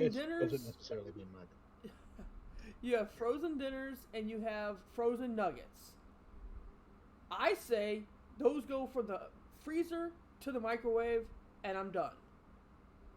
Greenfly is saying if they're in the freezer, they have to go in the oven. But if I've taken them out ahead of time, by your logic, the microwave is doing the same thing but quicker. The plastic would also melt in the microwave. It would just do it at a quicker rate. What because plastic? You're saying the microwave does the same thing as the oven, but it does it quicker. That's the argument. So if the plastic would melt in the oven, it would melt in the microwave. It would just melt in the microwave at a much quicker rate. Yeah, like the directions on your frozen dinners, even if you put them in the oven, they tell you to take it out of the plastic. I don't even know. I don't even think you take it out of the plastic. You just vent the plastic, even in the oven. No, you are meant to take it out of the plastic. You're not meant to put plastic in a microwave anyway. That's kind of common law of a microwave. Oh, in the microwave you definitely leave it on. You just vent for sure. In the microwave, in the oven, I think you just vent it also. Well, no, in an oven you take it out and put it on a plate, put it in the oven. That might be true. I don't remember. I don't put freaking frozen dinners. In the microwave, you take it out and put it in the plate. I don't put frozen dinners in my microwave. I put like big family size. Oh, I'm sorry. I don't put frozen dinners in my oven. I put big family size meals in my oven because they don't fit in the microwave. I agree. Air fryers go to. That's why they've been taken out of the argument. Well, no, I agree. But that's why I said, CC. Almost everybody has a stove and oven. I would say probably 90% of people probably have microwaves, and it's probably only about 50% of people, if even that high, that have air fryers. So we've taken air fryer off the table. If I was cooking chicken nuggets, they do not go in a microwave. To me, they go in the microwave because I'm eating that shit in about 4 minutes. Yeah, but that's not safe. You can't heat up from frozen to edible in 4 minutes. It's definitely safe. And if you can, it's not safe.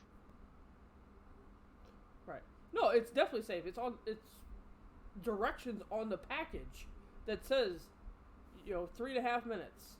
Maybe your microwaves aren't as powerful as ours.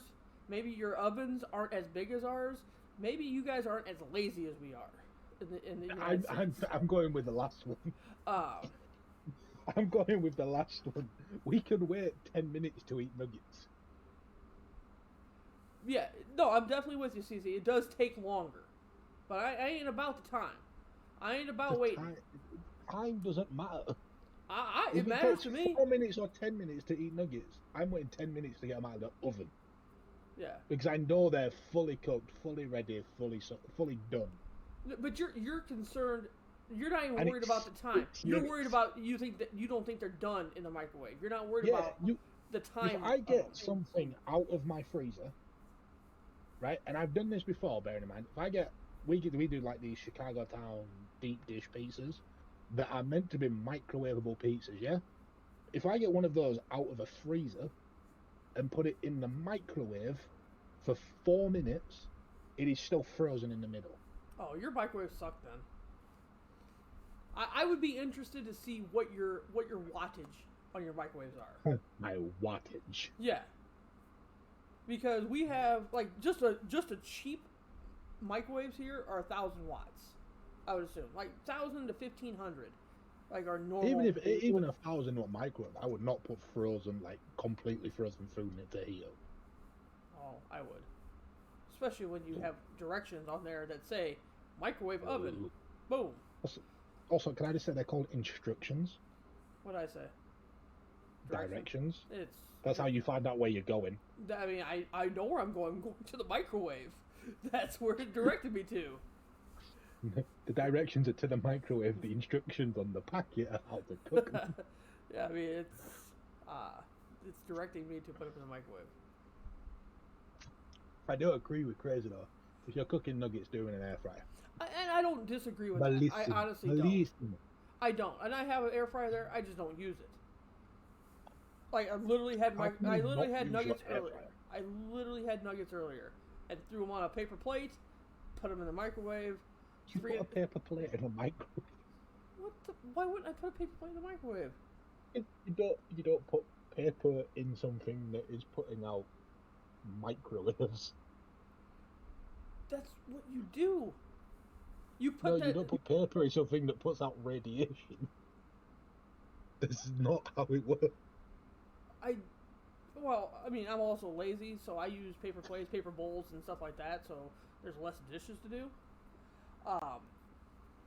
So, throw on a paper plate, I might turn it into the Hulk later, because I got radiation from my paper plate. But 3.5 minutes, done. In a microwave. Done. 3.5 minutes. Didn't have to think about turning the oven on. Some plain paper plates can be microwaved, but most disposable tableware is actually coated a thin layer of plastic. Before you microwave a paper plate or bowl, be sure that it's clearly marked as microwave safe. Oh yeah, I mean there's some like I'm not throwing a foam plate in there, a styrofoam plate. Also, just so you're aware, it is a bad idea to heat food in plastic in anything. Hector, if you're putting plastic in a microwave, stop. No, okay? It's different plastic. Like literally every TV dinner, every microwave dinner as you call them, comes with plastic. The directions are vent it. It doesn't say to remove it. It says to vent it. I don't know if the plastic's different. I don't know if it's microwave or heatable. Probably different over here. Heatable safe, but literally it just says to vent it. You don't put. A lot of plastic. Do not put aluminum foil in the microwave. Don't do that, kids. Why? I've done that before. Don't do that. We did that in science classrooms. Yeah, don't do that. You won't have a microwave very long. No, in all fairness, we did some weird shit in science. We put foil in a microwave. We put alcohol in a kettle. We made fireworks. We made working bullets.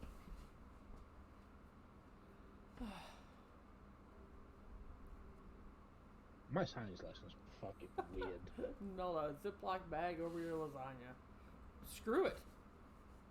Yeah, don't put a Ziploc bag in. But yes, you can put the plastic that comes on the meal in there because it's.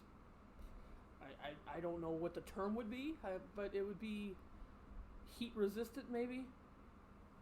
I don't know. So yes, that's how I would do that. It's a different culture, I guess. I mean, yeah, we're normal. I mean, we're lazy, and that's very evident in a lot of things that happens in the United States. We're all about being looking forward to the World Cup anyway. Are we So looking I've for? just remembered that America, We're- the US men's team, have qualified. We did qualify. We're also in the same group as the English team. You are indeed. Yes, we are. Sounds I, like I'm not gonna lie. I don't like. We're gonna obviously, hopefully, still be doing the Still Talking podcast. I really want to do one like the day after the England versus the US game. I would say during the England versus US game, like we did during like WrestleMania and doing Discord and stuff. But I'm English, and England will be playing, which means I will be out spending a hell of a lot of money drinking alcohol in a bar. Because that's how being an England fan works. Yeah, like we don't care too much about soccer over here. But we get pretty patriotic when our teams are in. It's kind of like the Olympics. Oh yeah, I understand that. But like, for example, the Euros, which were played in the summer just gone.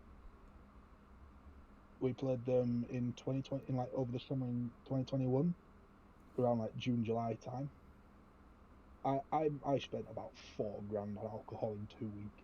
Good lord. What, England were playing well? It was sunny. Beer gardens were open. Yeah, I mean, you only live once. Might as well. We were out. I remember we played Germany. The day we played Germany, we were in a beer garden, watching it, drinking, got hammered. And the day after, because we beat Germany, me and my mates went, boys, we beat Germany yesterday. We gotta go celebrate. To the beer garden! To the beer garden. I mean, back to what Crazy is trying to Americanize you and give you American challenges to do weekly. I'm not chugging a bottle of ranch dressing. Yeah. Ranch dressing is a oh, no. I like ranch dressing, but I don't even know if I can chug a bottle of it. I'll do a bottle of tomato ketchup. That's no fun. Do a bottle of brown. Do you like get brown sauce in America? I don't believe so. I'll tell you what's in brown sauce because I've got a bottle of it next to on my window.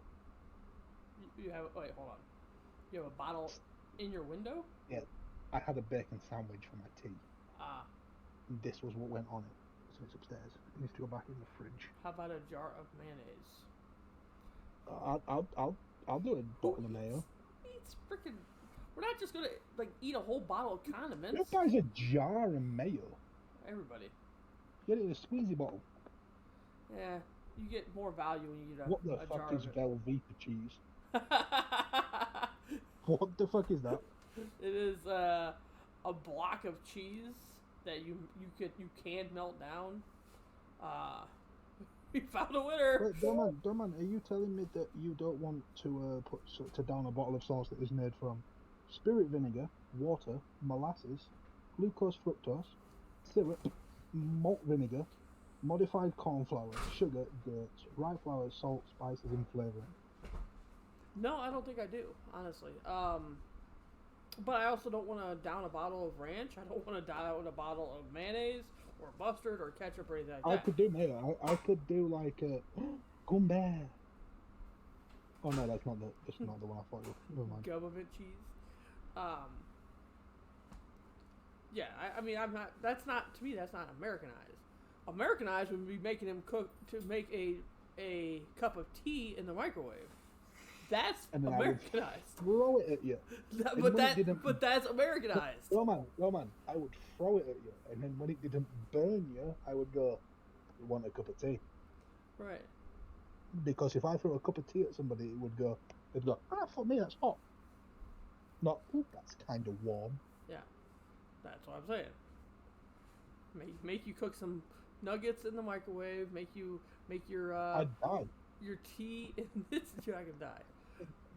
Died. I'm honestly interested to know what the wattage is. Like Next time I go downstairs, I'll check. next time, in the next week or whatever, please report back what your wattage is on your microwave. It's like 6.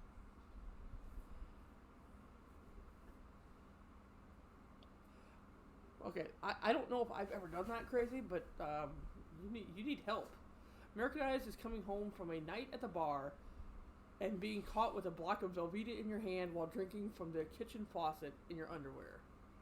Say, I've done half of that. I've done the majority of that. Yeah, 3 out of 4 ain't bad. I came home from a night out, and I was drinking wine from the wine rack in the kitchen while holding some cheese, like a block of cheese. I don't think it was Velveeta cheese. It was like a block of cheese in the kitchen in a pair of boxers. I mean, that's... Like, this is the fucking standard night out. Yeah, that's a normal Thursday. I did that 7 days a week when we played in Euros. Right. There's 7 days a week when World Cup's come as well. Yeah, that's a normal Thursday. That's what I'm saying. You just get them to do some stuff like that. But on the other hand of it, then we have to do the... yeah, you have to buy a kettle. Right. You have to make a proper cup of tea. Well, but I will send you video instructions of making a cup of tea because you have to make it correctly. There is a way to make a cup of tea, and it's not just you boil a kettle and pour the water. It's not how it works. There's a proper way to do it. I mean, there's probably a proper way. I don't like tea, so I mean that's also the second part of that. I mean, I will drink. Yeah. Oh man, I'll make you a cup of tea that you will enjoy. Right. I don't like coffee either. I've just realised Crazy's just said to Hector, that's what you've got to look forward to in your Right. 20. I was doing that at 17. Yeah. Realise you're not allowed to drink till you're 21 in America. You don't want to drink, Tea man, after all not- this conversation? Yeah, I wouldn't. Tea, Crazy, tea is not better. Tea is not better cold. Yeah, but tea you is guys, better warm. you guys don't have sweet tea. Like, you don't have cold. We have sweet tea. We have iced tea. Okay, well then it's better than hot tea then. It's not. I mean, do you drink coffee? Yes. Okay, that's why I would say it's better because I don't drink coffee either, so I don't really like But come on. Hot tea is better when hot tea is made correctly. But And believe me, hot. you haven't made it correctly. I've never had. I don't like tea. I've had tea. I've also had coffee. I don't like coffee. I'm sure if you're going to tell me that it's made. Make tea? I would go to a restaurant and say, "Hey, give me a cup of tea," and they would make it. Yeah, but in America they make it with a microwave. If I went to a cafe in England and said, "Oh yeah, can I just have a cup of tea, a regular tea, please?" They'd make it properly. With what you said, milk in it, and drop the bag in it like 17 times. Without milk. You can have tea without milk. I personally don't like tea without milk, but I don't like black coffee, so that's just personal. That's personal preference. Like, I make it with tea. Like, you put the tea bag in the cup, you pour the hot water from the kettle in the cup, you then pour some milk, you then stir it, you take the tea bag out, you dip it back in and take it back out, you put it in the bin, you stir it, and then you put a little teaspoon of sugar in it, and you're done. It's interesting. You only drink hot tea during the wintertime. I only drink, well, actually, that's not true. I drink hot chocolate every once in a while in the summertime, but... I drink hot chocolate all the time in winter. In winter, I drink it all the time. Chicken broth is what you drink when you're sick? I mean, it's not bad. I'm not a fan of that. I'm not a fan of chicken broth. That's not because, like, I'm English and we don't like it. It's like, I just personally don't like it. Right. It's a personal thing, but... You don't drink hot liquids very often? Yeah, I mean, like, I wish I did, honestly. Like, I've said it many times to anybody. Like, I wake up, I have a cup of coffee. I go my break at work, I have a cup of tea. I then take a cup of tea back upstairs to drink while working. I then go my lunch, I will have a coffee with my lunch. I will then make a cup of tea to take back to work. Then I will make another cup of tea on my break. Then when I finish work, I will have another cup of tea. At no point did I hear any water or any fruit juice or any beverage, like a soda pop. I have a glass of fresh orange, which is like freshly squeezed orange is kind of thing. I have that with my breakfast, and then I drink water quite a lot, but I tend to drink that when I'm in the gym. Ah, okay. No pop though. No. What do you call it? Pop, soda, Pepsi. Oh yeah, like Coca-Cola and stuff like that. I'll drink a little bit like in the evening, but when I'm working and stuff, I tend to have like a hot drink just sat next to my sat just behind my keyboard ready to drink because I've personally noticed that like hot drinks I tend to make them last longer because I drink it when it's still quite hot, so it's like can't drink too much of it. Right. It's still quite warm, can't drink too much of it. It just lasts longer. Whereas if I had a glass of Coke, I'd probably drink it in like 10 minutes, and then I've got like 3 hours of work where I'm like, Now, don't really have a drink now. Here's the second part of that question. I heard a lot of tea in there. I heard a lot of coffee. Because you need it? Because of the caffeine? I'm assuming tea has caffeine in it. Tea has minimal caffeine, and I mean, so like obviously everyone says you can have decaf coffee. Right. Decaf coffee still has a little bit of caffeine in it. It's very minimal. Tea is the equivalent of that. Oh, okay. It's not like a drink you make to perk you up kind of thing in the morning. That's why I have a coffee in the morning. Wakes me up a little bit. And I'll have one with my dinner because like it's just a nice drink. Gets me going again for the afternoon. But like tea, just drink it because it tastes nice. I gotcha. Cocoa 5, that's the Devin Booker drink. Yeah, it probably is bad. Iced coffee is better than hot coffee. Once again, I wish I liked coffee because the smells of coffee are so good. The flavors smell so good, and I just don't like coffee because I would definitely be, I'd be an iced coffee, frappuccino, mocha latte, whatever's out there, espresso, like anything iced coffee. I would definitely. Well, espressos are hot. Oh, espressos are hot. Okay. Yeah, espresso is just like a shot of pure coffee. Oh, okay. So yeah, maybe not as much that, but I would definitely do the frozen coffees. And like I only ever drink espressos when I'm going to watch a football game, like live, because you like in England, if we're going to watch a football game, it's you're up at 5:30 to get a shower, get ready, get there and beat the traffic kind of thing. Oh, right. That is the only time I'll drink espresso because it is like you wake up at 5:30 and you're like, what's this going on? And have a normal cup of coffee to wake you up a bit, and you're still a bit like groggy, and you're like, oh. And then you get like a cafe, yeah, can I just have a double espresso? Boom, yeah, cool, ready to go. Iced caramel frappe mocha. It just sounds overly complicated. It sounds delicious, but I'm just not into the taste, and I know it's going to taste like coffee. I love the smell of coffee. I just know it's going to taste like coffee. You say you like the smell of. Obviously, before I'm going to say this, never drink the thing I'm about to say. Ever, anybody, never drink it. It's dangerous. Don't do it. Even in England, we think it's dangerous and dumb. Yeah, I really like the smell of petrol. Like, I can imagine like you liking the smell of coffee and the natural aroma of coffee. We pull into a gas station in England. I sit there and I wind down my window and my heart smells nice. I love the smell of like petrol and gasoline and stuff like that. But don't drink it. Don't drink gasoline. No, don't drink it. Don't drink gasoline. Or kerosene. I don't know what kerosene is. I'm assuming it's just like gas. Yeah, it's a different flavor of gas. Red Bull is fuel. Yeah. Kerosene is fuel. You like the smell of bleaching chloride?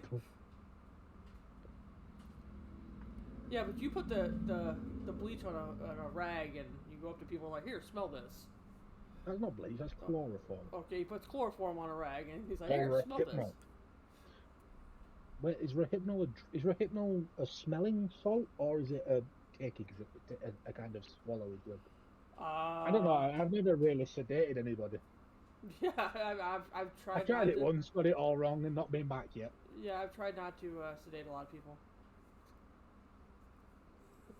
That's chloroform. You're gonna do that to me if I keep putting pizza rolls in the microwave. Yeah, I'll do it right no now. big deal. I'll show you. No. Yeah, I'll do it. You won't know. I don't even know what. Yeah. So yeah, I definitely like the smell of coffee. But yeah, to drink it, I just don't like the taste of it. You know what, Chris? That sounds like a great idea. And replay's gone. He's drinking some coffee and some brown sauce. That sounds horrific. That sounds horrific. Whoa, that sounds horrific. Hector, you're not allowed. I mean, Hector's like 12. He's not allowed alcohol yet. He's got mean, another 11 years to wait for you, Lana. what? 23? Something like that in America, innit? No, it's 21. I can't imagine that. I think it's bullshit, but Like, don't get me wrong. I understand. Like, I understand in America, and I'm going to assume in America, especially in this situation, it's a lot like it is in England. A lot of people don't wait till they're 21 to have their first drink, or to like drink at a party and stuff like that. right, but I'm assuming a lot of people don't wait. no, most 21. people don't wait, but there's always that thing of if you get caught, you get, a fine or something like that. This is going to sound really bad, and it is going to sound horrible. Like it's just going to sound like my parents didn't care, but it's really the opposite. I started drinking at 14. Yeah, I don't know what the age is here, Like, but there's an the age. age in- Well, there's an age here where your parents can give you alcohol as long as they are with you're you. You're allowed to drink in your own home in England from the age of 5. Oh, nice. Yeah, I don't know what the age is here. But obviously, nobody in England does that. We don't just give 5-year-olds wine. Like, we don't give them a meal and go, there you go. Here you go. Sip up. Yep, grab a beer. We don't do that. But grab a beer for yourself while you're in there. I grew up. My granddad owned a pub, so I grew up as a youngster, like in and out of the pub. Not in a bad way. Like I wasn't drinking in the pub. But when I got to 14, I ended up playing like snooker and pool for my granddad's club. Mm-hmm. So I was there and I was part of this team that were all constantly drinking. My granddad behind the bar was like, right, you can have 2. You can have 2 pints of whatever you choose, but if you choose one for your first one, you have that for your second one. Because he always taught me the worst thing you can do is mix drinks. Right. So I drank cider because my dad drank cider, so I was like, I'll just have 2 ciders, please. And he wouldn't give me one straight after I drank my first one. So I was there for like 4 hours on a Thursday night. I'd get one when I came in, and I wouldn't be allowed one until after 2 hours. So like you can have one in the first half, one in the second half, and that's it. You're not getting one straight after the other unless you have one for 3 hours and then get one for the last hour, kind of thing. Right. And he sort of just introduced me to it slowly. Whereas now, I can really hold my alcohol. Like when me and my mates go out, I'm probably the last one standing 90% of the time, because of the fact that I was just introduced to it in a way that was so safe that, like, I think the second I hit 15, you're like, oh, you can have 4 now. So there's 4. Can have them across the night. You've got 4. No, that's it. And then went from there, and then turned 16 and started going to house parties and drinking like 17 crates of cider in like 4 minutes. Okay. Now, is there a restriction on anything? Like, you can have any alcohol, or you can only have beer. You can't have like hard liquor, like a whiskey or a tequila. So, like, at home, you can technically have whatever your parents are willing to give you. But as I said, that's a law that's very much pointless, because no one gives like anyone under the age of 14 a drink in their own home anyway. Right. Like, my mum and dad wouldn't have given me a drink at the age of, like, 12. Let alone 5. Right. My granddad did it because I was in and around it. Like, legally, it wasn't legal. If anyone had come in and said anything, the place would have gotten in a lot of trouble. But because my granddad was, like, the owner and quite well respected there, and I was in there a lot because of my granddad, no one really said, oh, because it was so, like, it was 2 over the course of 4 hours, and everyone that played for the snooker team was, like, really looked after me quite well, so I was never, like, really boisterous with it or anything like that. Right. It was put in a corner, I got a sip, and then that were it. So it was done really well, but my granddad did that just because he knew that, like, because I started playing, like, pub sports early, I was going to be in and around it early. Right. He wanted to make sure that when I got to a point where I turned 16 and I stopped getting ID'd in most places. So it was like, once I stopped getting ID'd, no one's even going to question it. I could have bought as many as I wanted, and no one would have said anything. My granddad wanted to make sure that when I got to that point, I was doing it in a safe manner. Right. I knew how to look after myself when I'd had a drink and stuff. So that were incredibly helpful going forward.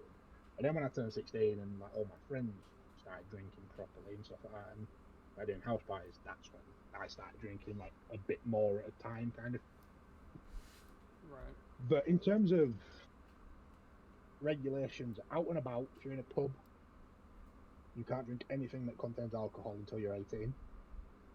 If you're at home, you can drink with the supervision of your parents from the age of 5. And you can drink anything your parents are willing to give you from the age of 5, as long as you drink it in your own home. But again, no one honors that.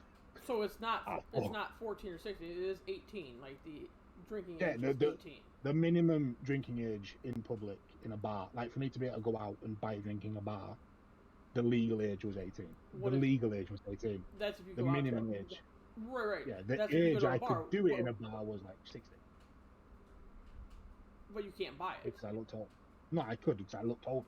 Okay, but now I'm talking about just in general. Like, you have to be 18, but somebody can't buy you a drink in a bar? No, if I went to a bar to consume alcohol in a public place, right, you have to be 18. 18, okay.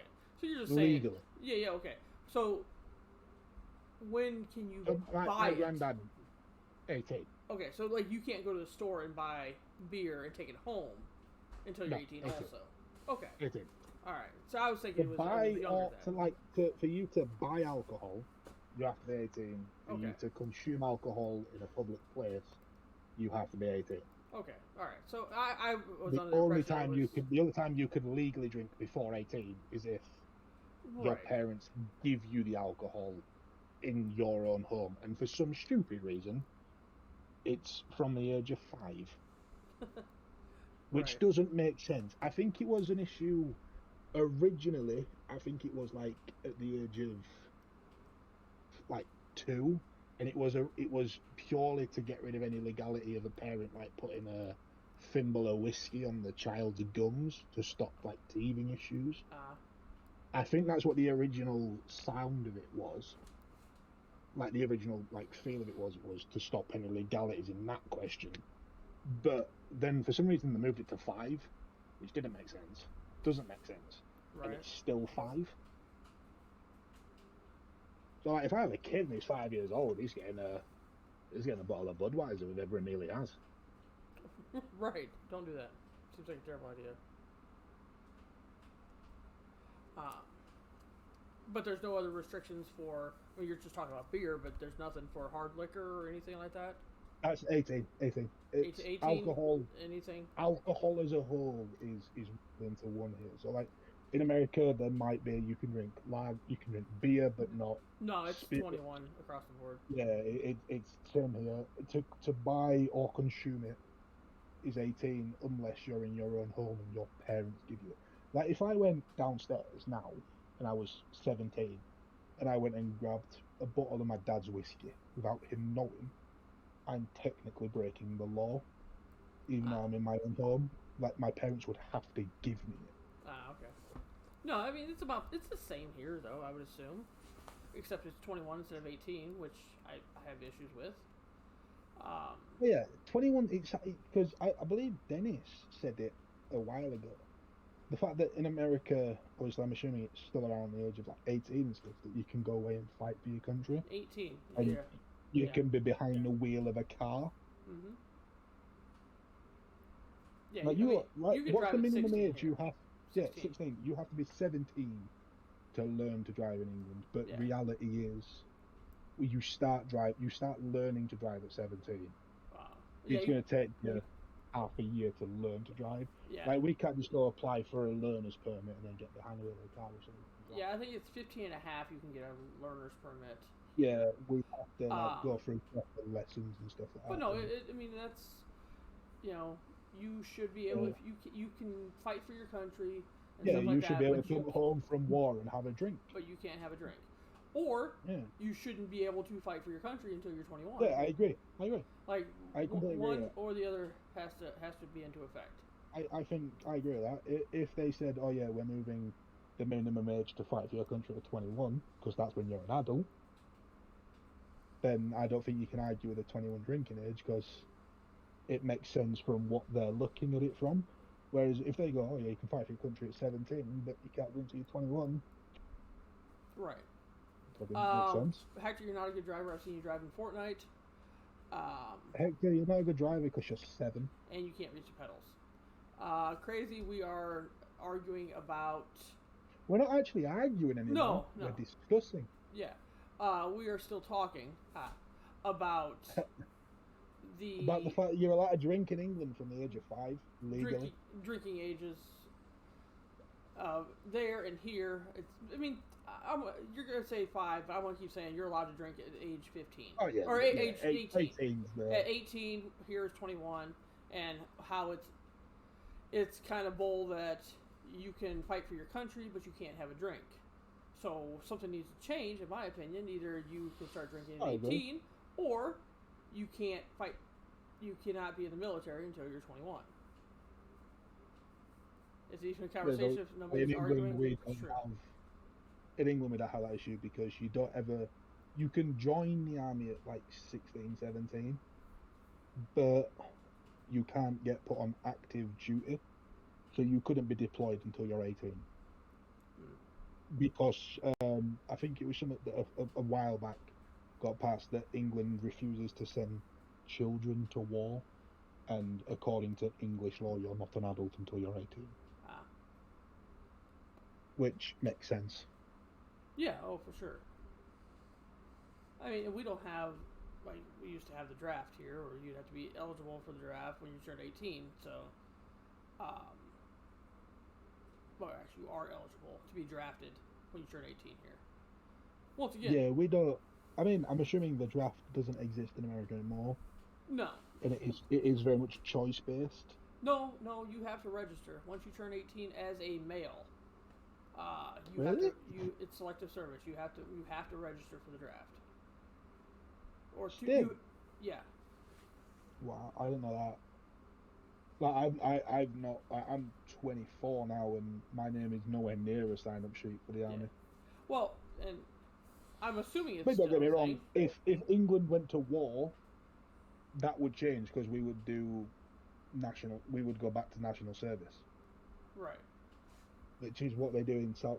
It's same as what they do in South Korea. Every physically eligible male between the ages of 18 and 37, I think it was. Yeah. No. Has to do military training, and then obviously if we're in military training and we're at war, you're getting shipped. Yeah. Well, and here's the thing, and I know we're over 2 hours right now, so this might be a discussion for another time. And this isn't trying to be sexist. This isn't trying to do anything like that. But, that's what you were going to say. This isn't trying to be sexy, then. No. But why is it the male that has to register? Equal rights. I believe in equal rights. I agree. I fully agree with that. I also disagree with it in a way. And it is kind of We can't procreate. what Crazy's just said. If the men go, if all eligible men go, the lineage in the national lineage doesn't stop. If women go as well, we lose a generation. You lose a full generation, because if you take all women that are 18 to 37, to 18 to 35, which is when it's so-called the prime time to have a baby kind of thing. I'm not a female, I've not had a child, I don't know the right terminology. Right, sorry. right. But like apparently, like once you hit maybe like 30, I think it might actually be 40 is the right the age that I'm talking about.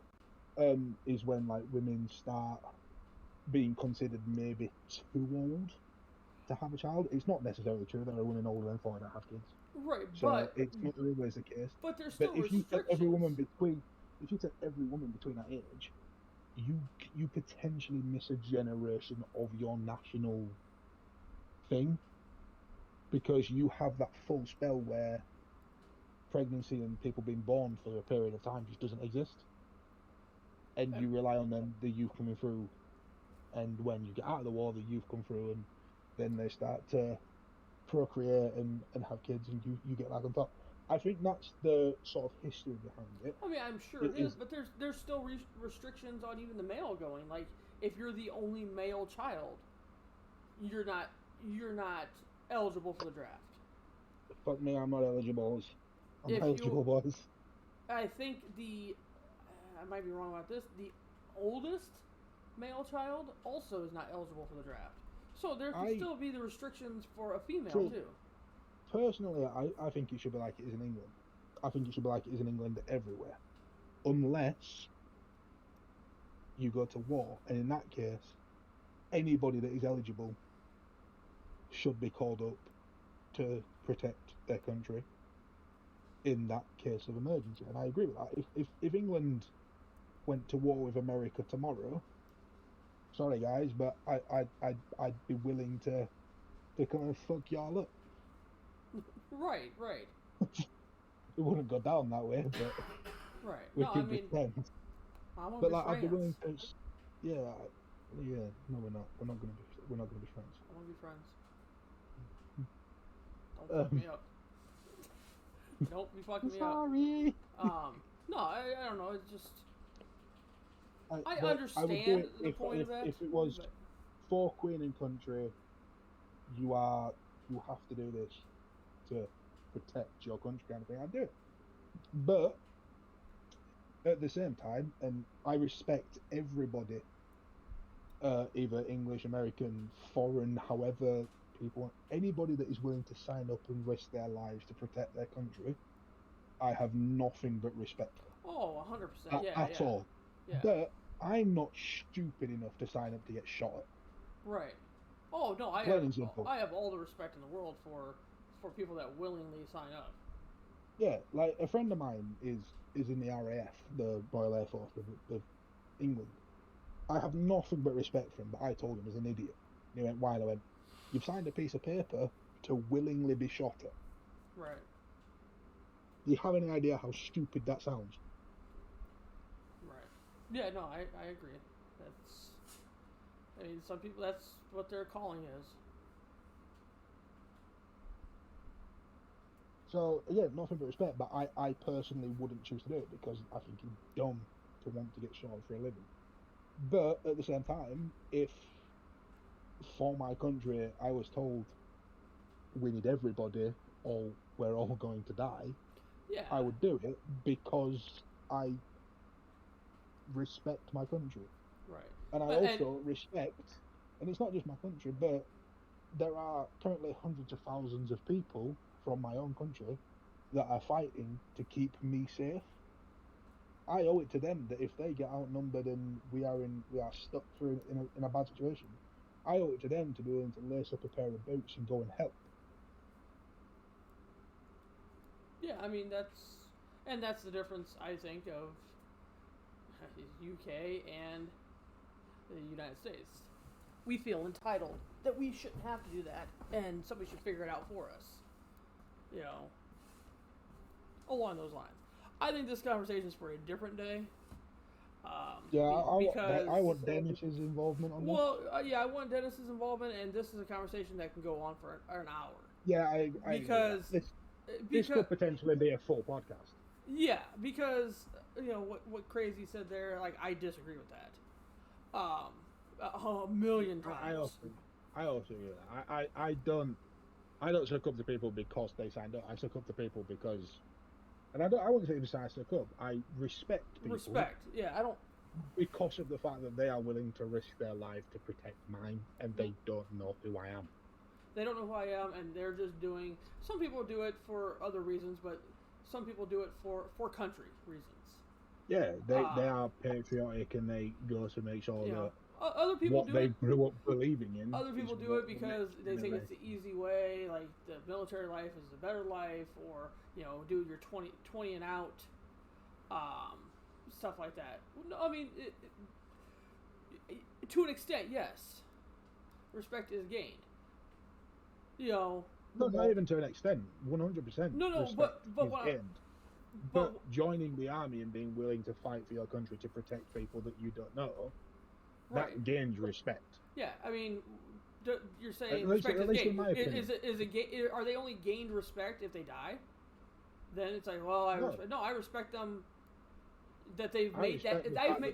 I respect that they've made that decision in their life. That is what their job is. That's the respect I have.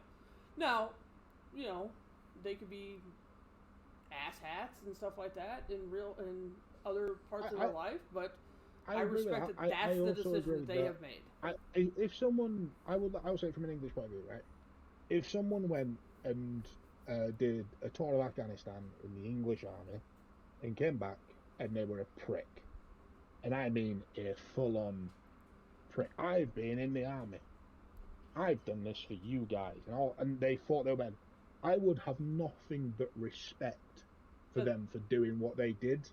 I would still openly say you're a dick. Right. I respect what you did. Thank you. You're a prick. Shut up. Thank you for your service, but yeah, you're an asshat. Yeah. You can dislike someone and respect them. Right. Exactly. And it's not necessarily. I don't necessarily think the respect is for an individual. I think it's for the colours that they wore, kind of thing. And those colours automatically mean that person in that walk of life you respect. Yeah. But it's only because of what they did. As an individual, even on tour, they may have been a dick. Right.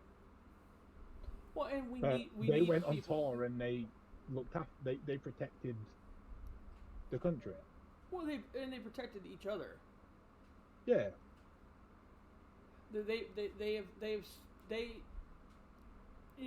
And maybe they didn't. Maybe they're asshats in the Corps or in wherever they're at, but the lives of other people were dependent on them if they went into active duty.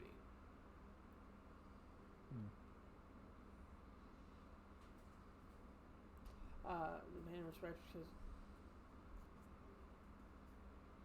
nobody demands respect. I mean, I guess if people are demanding respect, that's a different story. But I respect.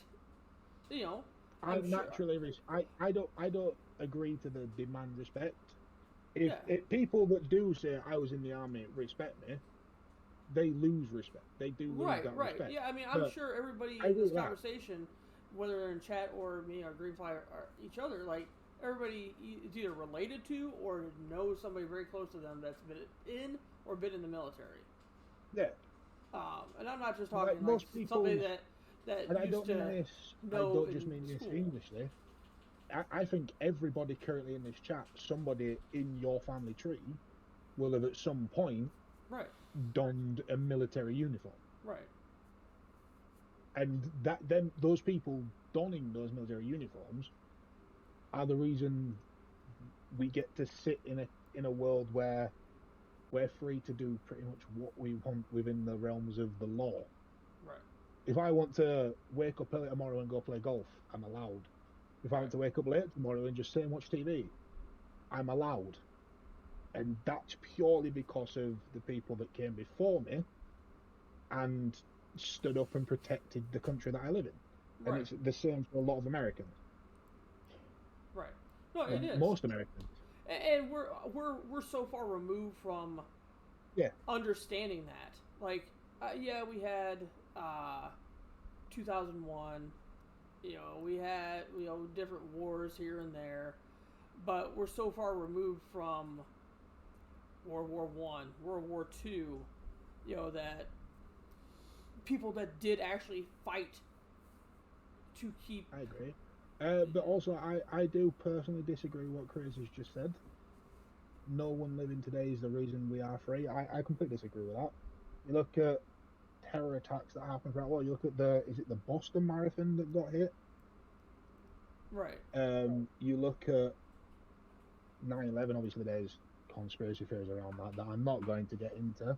But you look at that, you look at England, you look at things that happened in England, look at things that have happened in the rest of the world. It's our military that make sure that those things become isolated events that don't affect the day-to-day living of that don't come to our country. Yeah. That don't. You know, it's the American military, it's the English military. Yeah, well, I'm not even gonna address the fighting over oil. I'm not even gonna do that. Not even go down that road. Yeah. Because that's not what we're talking about. Currently a very, very major conflict currently happening in the world. And it is Russia invading the Ukraine. Obviously, it's something that is a little bit closer to home because it's happening in Europe. It's a little bit closer to my own shores kind of thing. But it is the English army that are on standby to make sure that does not spill over into England, into other European countries. And of course, obviously, it's horrible that we can't just step in and go, right, yeah, Russia, fuck off kind of thing. But that's just, it's not a viable option. It never will be a viable option to just interfere and stuff like that. But they're the reason that I today am still free. Yes. Not something that they did this week that made you free. Yeah. It's something that happened a generation ago. There. It's them being there. Yes. That means because of what someone did a generation ago, means they are in a position to make sure that we stay free. Right. That's what I'm trying to get at. It's not what happened last week or last month or 2 months ago or 10 years ago. It's what happened a generation ago. That allowed this generation to this. What is currently happening. You're more than welcome to disagree. I agree. I'm not going down the road of what oil. Yeah, what oil or why that wars are just profit and stuff like that. The causes of conflict is something that you can argue to the hills about and never get a definitive answer, because there isn't a definitive answer. And they might not get your respect, and you might go to a haunted house and not think it's real, and you might think this. My opinion is that if you have served, before you even go any further, it's that key word you just said, opinion. Yeah. Everyone has the right to one. Right. We live in a free world. Everyone has the right to an opinion. If you don't respect certain people, there are certain places in this world that you are not allowed to have your own opinion, and I am grateful to have my own opinion in the place that I live. I agree. But my opinion is also I do respect lookers. If you put the bars and stars on, if you are in the military, if you are in law enforcement, if you are that, you have my respect, because that's something that I could not do. Hey, that a little bit of what you've just said does surprise me a little bit there. What? The law enforcement bit. And that's not because of what they do or anything like that. It's more just the constant, and it is constant at the moment, it's constant around the world as well, the constant questions that are asked around law enforcement, more commonly and more publicised in America as well. Well, I wasn't quite finished that because it's not just law No. enforcement. It's law enforcement. It's firefighters. It's public servants. Because that's what I consider a military. It's a public servant. If you are willing to do that, you have my respect. Because I can't do It's that. also, I will say probably on behalf of them as well, that respect is there initially. That respect can very quickly be lost. Oh, 100%, yes. Yeah. Like, it's not just a case of we respect them for the sake of respecting them. It's we respect them until they prove they don't deserve it. Because of what they do. Kind of thing. That's probably poorly worded, but... Right. No, I agree. Like I said, and like I said, that's my opinion. That's my, view on that. I've said from the beginning that I don't try to be controversial, doing anything streaming or doing anything in this podcast. To me, that's not controversial because that's my opinion.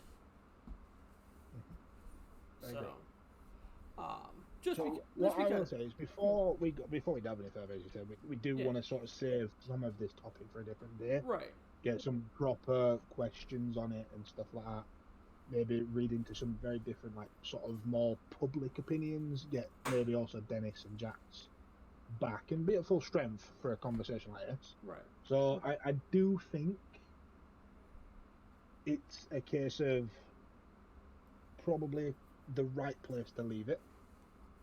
I've done 2.5 hours with two of us. That is some shift, Dorman. That is some shift. It is a shift. I mean, we can continue to talk afterwards, but I think we can. But before we continue to talk, before we still talk, I'm going to get alcohol. Well, could you give us our outro so we can to cut it there? I'm going to get booze. Bye. No. Thank you all for watching and listening to the Still Talking podcast. Hopefully next week we will be a bit more full strength. Present thoughts go to Dennis for reasons that we know. Obviously people don't, but present thought go to you. Jax, where you at? Where you at, bro? Where my mans? And appreciate it. We'll see you next week. Every Saturday, 7 PM EST, which is midnight for me. I will remember that one week and not have to message Dorman. One of these weeks you will remember. It won't be next week. Promise you that. Dorman will get a message on Saturday about 7 o'clock then. Right. How many hours from now? When do we start? Right. And we'll see you guys then. So until then, goodbye and continue still talking. My God, are you still talking? All right. He's gonna get alcohol. We're gonna keep talking, but that is the end of the podcast part of it.